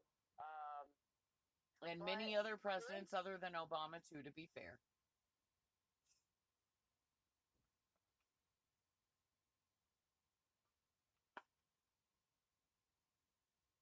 Not done by them, but done under their watches. That's the story of every damn president right there. Yeah, I mean, that's true, but technically, I feel like he would have more inside knowledge. We or always direct do feel that way, but also remember the stuff that we were reading in the declassifieds. This is Jared Kushner, though. This whole scandal has to do with Jared Kushner, his son-in-law, so he does have intimate first-hand knowledge. So, unfortunately, in this situation, Trump might be caught. It could also be tainted with personal vendetta, too. Potentially, but just wait till we go through all this evidence, and it's going to be, it's not good for Trump. It's really bad. He looks really bad, and if that's how this White House is operating, I will not be a part of that. Let's put it like that. But then we also need to ask that question, is that just how the White House runs because that's how it runs and he doesn't have any say-so? And that could be true. And that's just, we haven't been privy to know that that's how it really goes down. You know what I mean? And he's just doing it more in the front line than any other president? Well, I don't know if he's necessarily doing it in the front line, but now it's going to come to the front line. You dig what I'm saying? But yes, I totally dig what you're saying. And like I'm saying on the devil's advocate side, this could just be something he really doesn't have control over. Yeah, I mean, well, yeah, that could be. That could be. To some degree, yes, that could be. But because, if we go back to things that we've read and things that we know from the declassified files, there's a lot that they don't really tell the president. Right. Or include the president on, or allow the president to even be privy to at all, because we've read that line so many times. What was it? But with this situation with Jared Kushner, this is his son-in-law. Jared Kushner has no official ranking in the government, so it's a little different. Those rules don't apply in this situation. Right. So you see why I'm saying, ooh, this looks really bad for Trump, because this is your son-in-law. You put him in power, and now here's where we're at. So that's half of the problem. So it goes back to the 666 Fifth Avenue building. It has to go back to that, and it's really interesting that this came up because about maybe 8-9 months ago, maybe longer now. I always think that it wasn't that long ago, but ends up being forever ago. DeFango and Unirock on YouTube had a few shows about 666 Avanon, okay? And 666 Avanon was basically a spin-off version of Q that showed up when Q was super hype and big, but was telling things about this 666 Fifth Avenue that Jared Kushner owned, okay? And at the time, it was a lot of details and information that didn't necessarily make any sense. But now, what we know now with the man who testified in court, it now does make sense. Okay? And there's a woman who came out with this whole program, this interview that breaks it down and talks about who's all the dirty players and the dirty deeds. And it's not looking good. It's looking real bad. But 6 Avanon has to do with this building that Jared Kushner bought in New York City with the address 666 Fifth Avenue. Okay? And it has to do with all these connections and money deals and all the fuckery. So it's not a good thing. Not that, like I said, Trump even did any of it, or that, if all were to go down, that he would even technically get in trouble for it. I just see the backlash. And because this man's already testified in court, I feel like this is what they're using in a way to try to wash out Trump, when that still doesn't negate all the shit that they've done in the Ukraine and around the world to people. Right. They're acting like, oh, Trump did a crime, so that negates all crimes that we did. No, that's not how this works. Right. That's what's bothering me, because here's the deal. If they all broke laws and have done things that are war crimes, then all of them need to be locked the fuck up. Lock them all up. Lock them up. Lock them all up. But I surely feel that before you start with the President of the United States, you should have started with the other people. Oh, yes. We need to be breaking down the whole system then. If this is so corrupt, one person cannot be spearheading the corruption. Let's Nope. be honest. Especially one person that's only been there 2 years.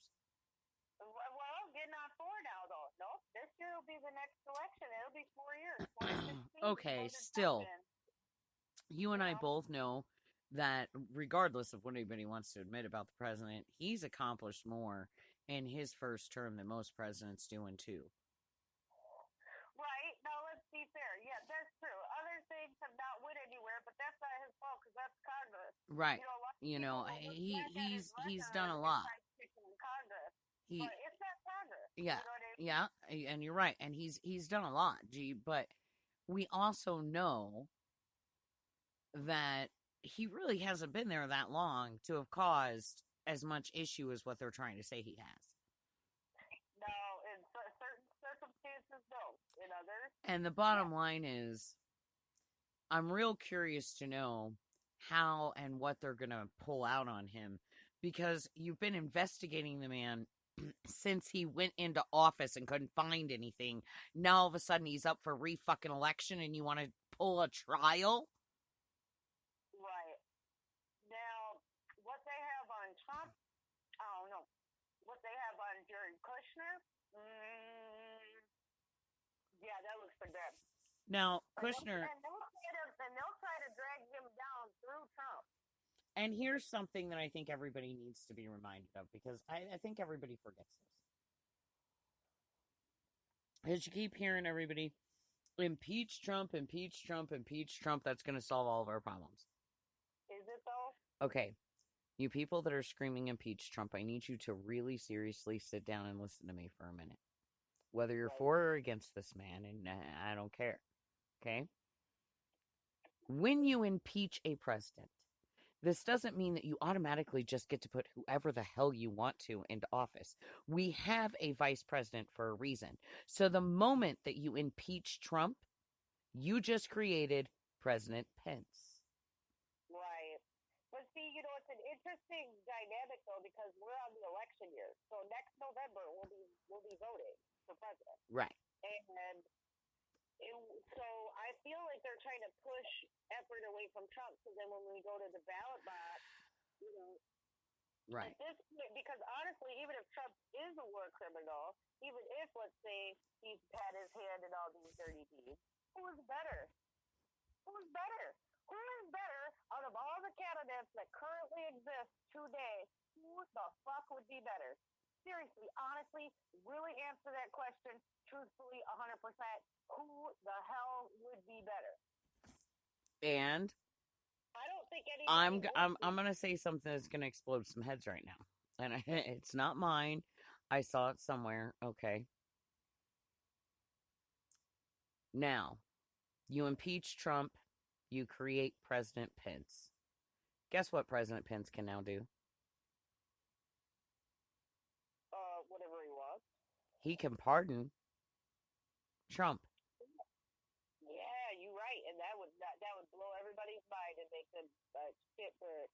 Guess what else he can do after he pardons that man? Guess what Trump can do before they even impeach him? Pardon himself. Yep. They have looked up the laws to see if that would actually be legal. They said they can't. Not that they wouldn't try to contest it in court. But it is legal. But it's legal for him to pardon himself. Yes, so it is. I mean, And do you know why? Because nobody wrote in a clause that you can't. That's why. Do you know why they didn't? There's a reason that they didn't. I 100% believe that they have done that on purpose. To stop situations like this? Exactly. Because if, for instance, something is about to be leaked about a president, he can pre-pardon himself before the actual damage is done. Yup. And not only that, that would at least, and that wouldn't necessarily deflect any of the public shame away from him if he did do it, but it would stop him from going to jail. Now, check this out, though, because I'm going to continue to blow minds and fuck people up. But hold on, I got to say one thing. You couldn't have a former president of the United States in jail. There's just no way. No. There's no way. You No. couldn't. You'd have to have him on house arrest at his own home for the rest of his life. That's the only way you could do it if it was going to be like that. Because there's just no way with security. How would you would strip away his rights of protection from Secret Service? He would never go to a prison. He would go to a camp. Yeah, that's what I mean. He'd probably go to his home. They would just lock his home down. You know what I mean? Like, that's all you'd have to do. So, it's just very questionable on how that whole thing would work. And I should brush myself up on impeachment, But information because, it's happening. Pence, okay, if Trump is impeached, Pence, being vice president, is going to become president. He can then at said point... And Nancy Pelosi would become vice president. Yes, girl. She's Speaker of the House. She's third in line. She'd become vice. Yep. So, but here's what he can do. He can pardon Trump. Upon pardoning Trump, he can appoint Trump as his vice president. Right. Could he, though? No, because technically third in line would have to get put up. He wouldn't be able to pick his own. No, third in line would be Speaker of the House. She would go up and Trump would be out. That's how it works, G. If Pence dies tomorrow, Pelosi is vice president. That's the order. So that would suck.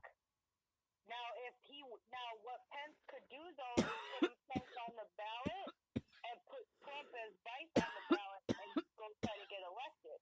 Because even if he was impeached tomorrow and taken out of office, there's only going to be, less than 10 months before we're voting someone else? They wouldn't have very much time. Let's say they couldn't get this through until June. Well, they're doing all the conventions during then. You know what I mean? The only way they could really fuck this up is if they make sure that they impeach Trump after the time that you could announce and run. And then that way, if it did happen, there's no way that Pence could put him back on a ticket. That's how they would have to do it. It's bullshit, honestly.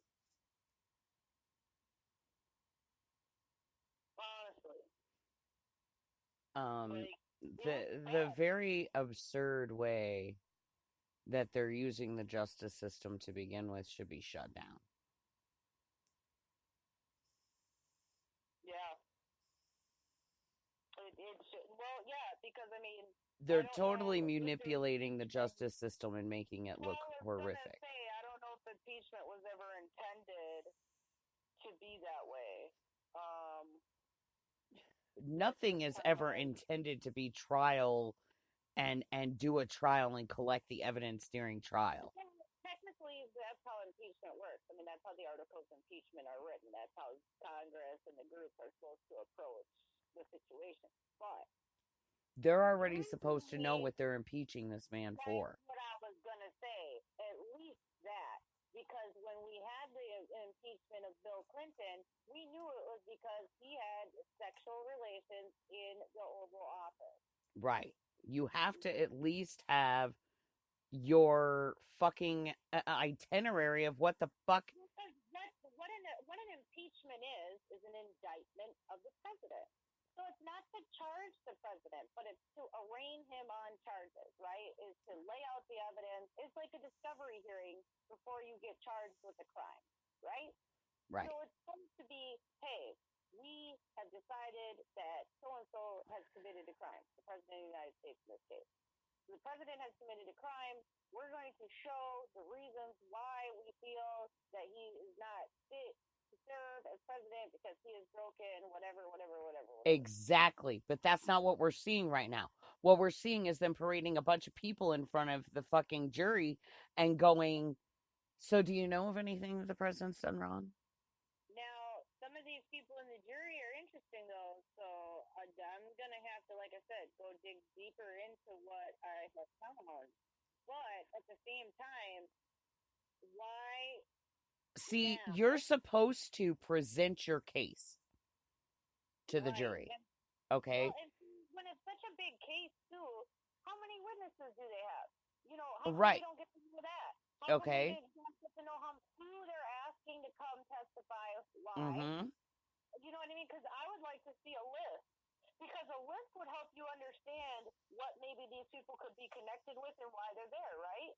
If we find out, Bill Gates and, Zuckerberg or, a whole bunch of names we recognize were on that list, we could start then trying to figure out who's who.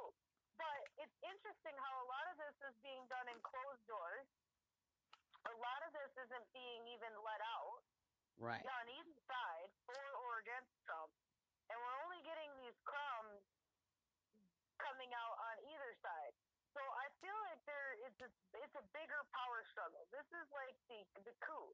This is the fight for the coup. And we've talked about this in the past on Journey and on Clarity After Dark, how they were going to try to pull a coup. They're going to try to pull a coup at all costs. They're going to try to take over the government because if they can snub Trump out, then they will forever in perpetuity be in control of the government, and we will have no semblance of a real government ever again. And they know that. They know it. They know if they can gain control and gain popular. That's why they're trying to change. That's why Colorado changed their state law to give the president to the popular vote and not to the Electoral College, which I don't even think that's fucking legal, but they're letting them do it. I know. And that's fucking, somebody needs to challenge Colorado in court. Where is somebody to sue the state of Colorado in, like, Supreme Court or something? Because I feel like Colorado is unconstitutional because the Electoral College was written in as a federal thing. You can't just supersede the federal government. Otherwise, But then it thin line, right? Because yes, I see exactly what you're saying. But then on that same token, this is a federal election, though. This is a federal election, so they're fucking around with something that's federal that's above their head anyway. So I think they need to let that shit go because this is not a states' rights issue. It's not. This is not a states' rights issue. It's not a states' right to then use the popular vote instead of the Electoral College when the Electoral College is written in the Constitution and Bill of Rights. Like, no, you guys are superseding and pissing all over the government. Like, nah, dude, that's not how states' rights work. So I think that people need to pay attention to that because all the states who are allowing this are allowing corruption. Because then, whenever the popular vote pads, this is why they're going to keep padding popular votes, because then they can say, oh, we win. But it's only for federal elections. So that's why I say it's a big racket, because unless you're doing it for all elections, I think it's unfair, because any other election is popular vote. But the reason why we have the Electoral College is to have a few people who are unknown, who make good decisions, who then are a representation of the majority. Right. And if we can't respect that a few people can be the representation of the majority, we have a lot of things to think wrong. And I think it was only because they were so ass wrong with their idea, because they didn't think Trump would even get the electoral votes he got. Okay? Well, when they wanted to, when they went, and here's something that just kind of got swept under the rug that I've disliked this whole time. They wanted to prove that Trump cheated, and they actually, in fact, found out Hillary cheated. Well, not only that, because Trump was always saying, it's rigged, it's rigged, it's rigged. Okay? They're like, oh, no, it can't be rigged. There's no way it can be rigged. It's not set up to be rigged. Okay? And then they've been crying Russian collusion and y'all rigged the fucking election. Now, that's what really gets my goat. Because Trump had said first, y'all are rigging the shit. Right. So, by them admitting that the Russians colluded or whatever, admit that it can be rigged. And I need them to just admit that and get over it and just eat it and admit it. Right. Because what Trump said was true. It's rigged. Just because it was rigged against you, don't make it. See, that's why they got upset, because it wasn't for them. You see? But had it been them that were slighted, which they ended up crying about it. You see, they were like, "Oh, Trump, what happens when you lose? Are you going to be a good sport?" And he was like, "No, I'm going to contest the election." And they were like, "How dare you? That's the most unpatriotic thing ever!" And then they going to contest the election. Yep. That's the rudest thing I've ever seen in politics. Can you at least be a person of your word and say if that is the rudest thing you've ever seen and unpatriotic, were you at least to not do it then yourself? All right. Okay? Because I don't have total disdain or hatred for people of a different political persuasion. No. But what I do have is a dislike for ignorance, and this seems to fall in the ignorance category because you yourself said that this embodies something that isn't right, and then you end up doing it anyway. How is that okay? That's being a hypocrite. Yep. And I just don't think that's fair, and I think they need to recognize that fact alone. Yes. That fact alone is a huge deal. Because if they can admit, okay, yes, elections can be rigged, we're sorry, we were wrong, we didn't think it was possible, we got caught with our pants down, I think a lot of people would have respected the Democrats. Mm-hmm. And But stayed on their side. Democrats, okay, like you said, I don't disdain any political party, really. I don't really claim one particular party. I don't claim Republicans or Democrats. I claim libertarians and have for a long time. You know, I don't really claim. I always said I was a political refugee in the last election. We've always said that we were. We said we had Right. no other team. There was nobody better that we personally could think of to vote for, like Jill Stein. I guess we could have voted NOTA. Honestly, in the end of it, we could have voted NOTA. But we knew that either we were going to be a part of change or not. Okay, so we could have voted NOTA. And if things end up panning out potentially the way I see them, especially with some of the things I've been finding out about Trump, if there's nobody better on that ballot come 2020, a bitch is voting NOTA, and I'll feel good about my life. Okay, but we got to start thinking about that type of deal. Like, because we were political refugees. Now we didn't have listen. a better choice. We didn't belong to a necessary party. We just went with what we believed in and what we thought was the right choice at the right time. Exactly. Now, when I started deciding that I was voting, okay, I wasn't voting for Trump. Okay, I was actually voting Bernie. I didn't decide until 2 weeks before the election. I was pretty on the Bernie train. Right. He was talking about TPP. He was talking about good stuff. I had a lot of friends that were on the Bernie train. You know, I was very much going to vote Bernie, and then I watched the Democrats throw Bernie Sanders under the fucking bus. See, and back then when I was, being a pundit at the time, on the Proof Negative show, I was like, look, the best thing, I was like, I wish I would like to see, and this would kill any other candidate, I would like to see Hillary Clinton pick up Bernie as her running mate. Had she done that, instead of trying to shift the momentum from his supporters to her, I think they would have won, because she thought she was going to get all these people excited, millions of young people and people on the other side. Basically they felt like Trump, the anti-Trump was Bernie. So, the antithesis of. So they're out there, in mass numbers, and she thought somehow she was just going to shut down his energy and push it to her. Yep. And he was having people wait outside all night, just like Trump. Their rallies were very similarly matched. Yes. With, amount of people. And had he still been able to campaign, they might have gotten even bigger. Honestly, truly. Yep. And I can't believe that the Democrats thought that the Democratic voters were so stupid that they would not realize this bait and switch technique was being used on them. Now, some people still to this day don't realize it, but I think a good 75% of Democrats realize that was snatched from Bernie.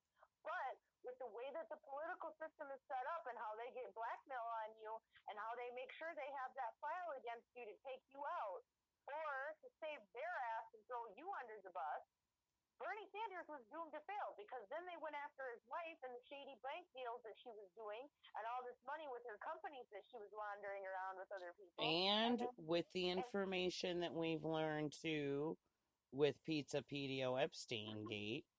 And who knows if they had their hands in that type of stuff, because Bernie's been around for many years with all types of political And we've leaders, seen all types of quite a leaders. few photos of Bernie floating around with young girls doing inappropriate looking things. Right. You know what I mean? Just the essence of the picture is inappropriate. Not that it's shown doing inappropriate things, but Right. red is energy, you guys. And energy don't lie. It is. Energy cannot be created nor destroyed. So it is. Okay? So that's something to be said too. So when they had this file against him, he had to back down because they probably told him, if you don't, we will take everything you've worked for. And he's too old for that. He's in his 70s. He's too old for that. If I was him, I'd be like, y'all ain't taking everything out of work for. All right, I'm going to sit my old butt down and cool it. Exactly like he did. Because you know what? He took it like a runaway slave. And I hate to put it like that, but he took it like a runaway slave. Like, he got caught. He was free. He was like, I'm free, master, I'm free. And he was talking about everything. And he was talking bad about his master. And then they came and snatched his ass up with the bounty hunters and brought him back. And he was like, yes, sir. Yes, that's how he acted. Like, I'm serious. They had him whipped. Because the way that he came back, because at first, remember, he changed his political affiliation to independent after they dropped him from the potential nomination there in Pittsburgh. Okay? Right. Then after that, then he goes back to Congress after all that, you know, and he was like, well, I might quit, but then he ain't going to quit, and then all this weird stuff happened. Then he comes back into Congress, switches back to Democrat. Okay, and I always thought that was weird, but then I thought about it for a split second, and I'm like, they probably told him, you either come back as a Democrat or you can't exist. This whole you splitting the third party thing that you thought you were going to do to be slick will not be tolerated. Right. Because if you split the vote between the Democrats and you, then Trump wins. And they know that. Unfortunately, the way our political system is set up right now, if there is a split vote, and if there is this situation that happens where people, you know, vote third party en masse, it may default the rest of the votes to Trump. Because there'll be, you know, half of the people, you know, a quarter of the people, half really, voting split down the middle that would have just had the Democrat side. And then you're going to have Republicans too voting on the other in the middle. So then you could potentially funnel enough votes away to where there's very slim margins between the winners. And they may try to leverage to do that. If they're really smart, they would leverage a third party this round to be popular and allow them to finally hit the ballot and finally allow them to get into office. Because what they would do it selfishly, but what they wouldn't realize that they would be setting themselves up for is that they would start to become outnumbered themselves. Because if the third party is not with the Democrats, they're in a really shit situation. Because who are they going to have as their base if half of their base goes and runs off to the new, you know, independent? You know, the GOP will have people too, but I think it hurts the Democrats more to have a large part of their base walk away. Right. And it's going to happen. But I think they might even allow it too, because they know if they can try to split the vote, it pulls from Trump and then might let them edge out as the winner. But then what it really does is open up the door that many people around the country will get voted in as a third party and shift the attitudes of both sides. It's very possible. If we play our cards right, we can maybe make it work. So, but I'm just concerned about that coming up because they screwed Bernie hard, like you said. When you came into this, they screwed him, and everybody saw it. Yep. Because I really wasn't political. I really wasn't into all that, really. I wasn't heavy. I wasn't paying that much attention. It was the first time I was really paying attention to vote and actually did any research of my own or looked into anything. And I watched them throw him under the bus, and I was like, anything that these people stand for, as far as I'm concerned from this point forth, I want nothing to do with. Right. Yeah, because if they would do him that, they're and see, and I've known that about Democrats for a long time when I made my Democrat exit towards the Libertarian Party. I was always a Democrat. Then And I left because I couldn't deal with that type of behavior anymore. They were doing this to more candidates than just for Bernie, unfortunately. And then I watched that movie by Dinesh D'Souza. Yeah. And I went, nope. A whole lot of fucking nope, G. Right. Like, Democratic Party can suck my balls. I'm sorry, but that's how I feel. Right. After watching what they did to Bernie, after watching the D'Souza movie, and reading the things and looking into what was in his movie and making sure that, yeah, it was really truth. Yeah, no way, man. I don't want anything to do with that party. Nothing. They're fucking cutthroat and have been since they started. Right. And they have done a lot of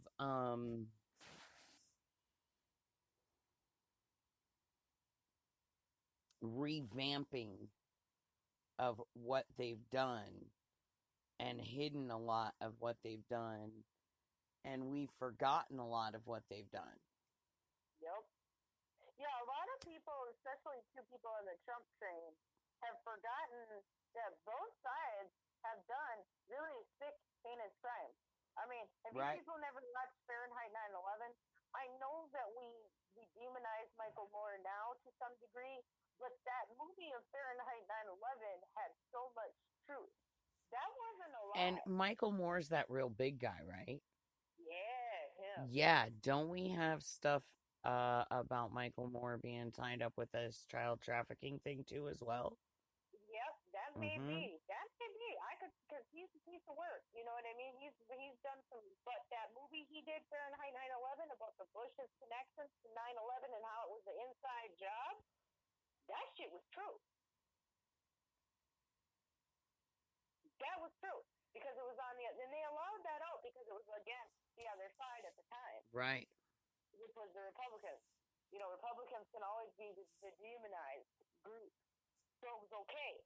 You know what I mean? But when that movie had so much truth that, you know, we all have found out through other research, honestly, that was the foundation of me really getting into, like, conspiracies and stuff, was the movie Fahrenheit 9/11. That changed my mind about a lot of things because they explained the connection between Elder Bush and the Bin Laden family. And Elder Bush and Elder Bin Laden had always been friends, an oil magnate, and you know what I mean, and worked through those higher circles. And then their son, you know, which would be Little Bush and Osama, then basically had to work because they daddies were friends, okay? So, with that being said, it started talking about those connections and how Bush had always been connected to those groups, and then how Dick Cheney, with his connections with Halliburton, how he made so much money off of that, and how his companies were connected in some of the bombings and, you know, back behind the scenes. And, you know, they talk about Trump, you know, with him having his Trump hotels, but what about Dick Cheney's connections with Halliburton, or what about the Clintons' connections with other companies, why they ended up making the Clinton Global Initiative to begin with? We forget that whole thing was made out of, like, scandalous things that the Clintons were investing in, that they were like, oh, we'll make our own foundation, take donations, and then no one can question it. Right.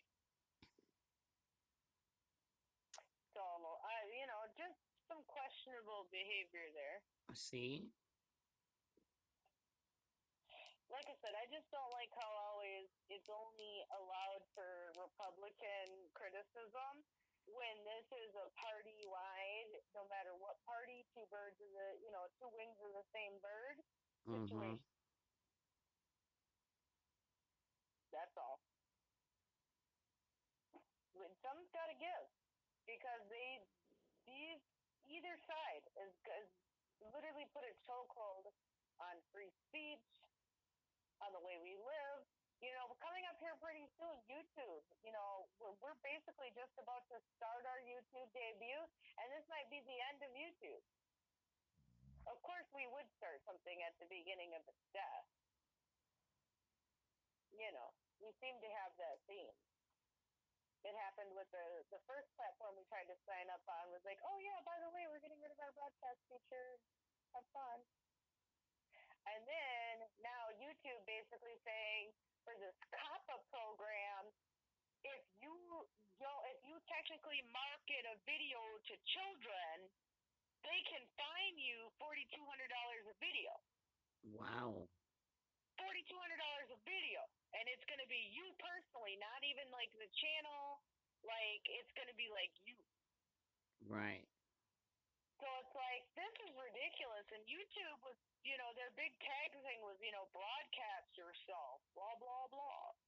And allowed this platform to exist. And now are acting like, oh, well, if children watch our video because we got in trouble marketing ads and weird things to children and stealing children's information off of apps that we weren't allowed, that now we are going to take that out on the consumer and individual. So we are currently looking for different platforms that we can add our videos to, because it's not like we're currently monetized. So it's not going to affect us as some other YouTube and other creator, content creators, because they're like living their livelihoods off of this. This isn't us necessarily. But we're looking for new ways and or webcams so that we can do this. And for you, Red, I've found out a few options of like Wi-Fi webcams that are able to like direct stream onto like YouTube and stuff. That could be an option for you there. Just hop on a hotspot and then you can use your data and then bam, you're good to go. So, there are ways and options, but we're concerned about creating new things when you've got YouTube ready to shut down on people, and not allowing people to get out the information that everybody deserves to find out. You know, we as people should be able to ask questions, for or against, no matter what the subject is. Right. That's just the way I kind of feel about it. You're right, though. You know, no matter what the subject is, we should be able to ask questions on it. Because how are we ever supposed to understand something if we're not allowed to learn? Right. You know, I just don't understand how we ever grow if we can't ask, you know? I mean, that's a big part of it. You got to be able to ask, like, well, how does this affect me? Or, you know, what is this the bigger picture?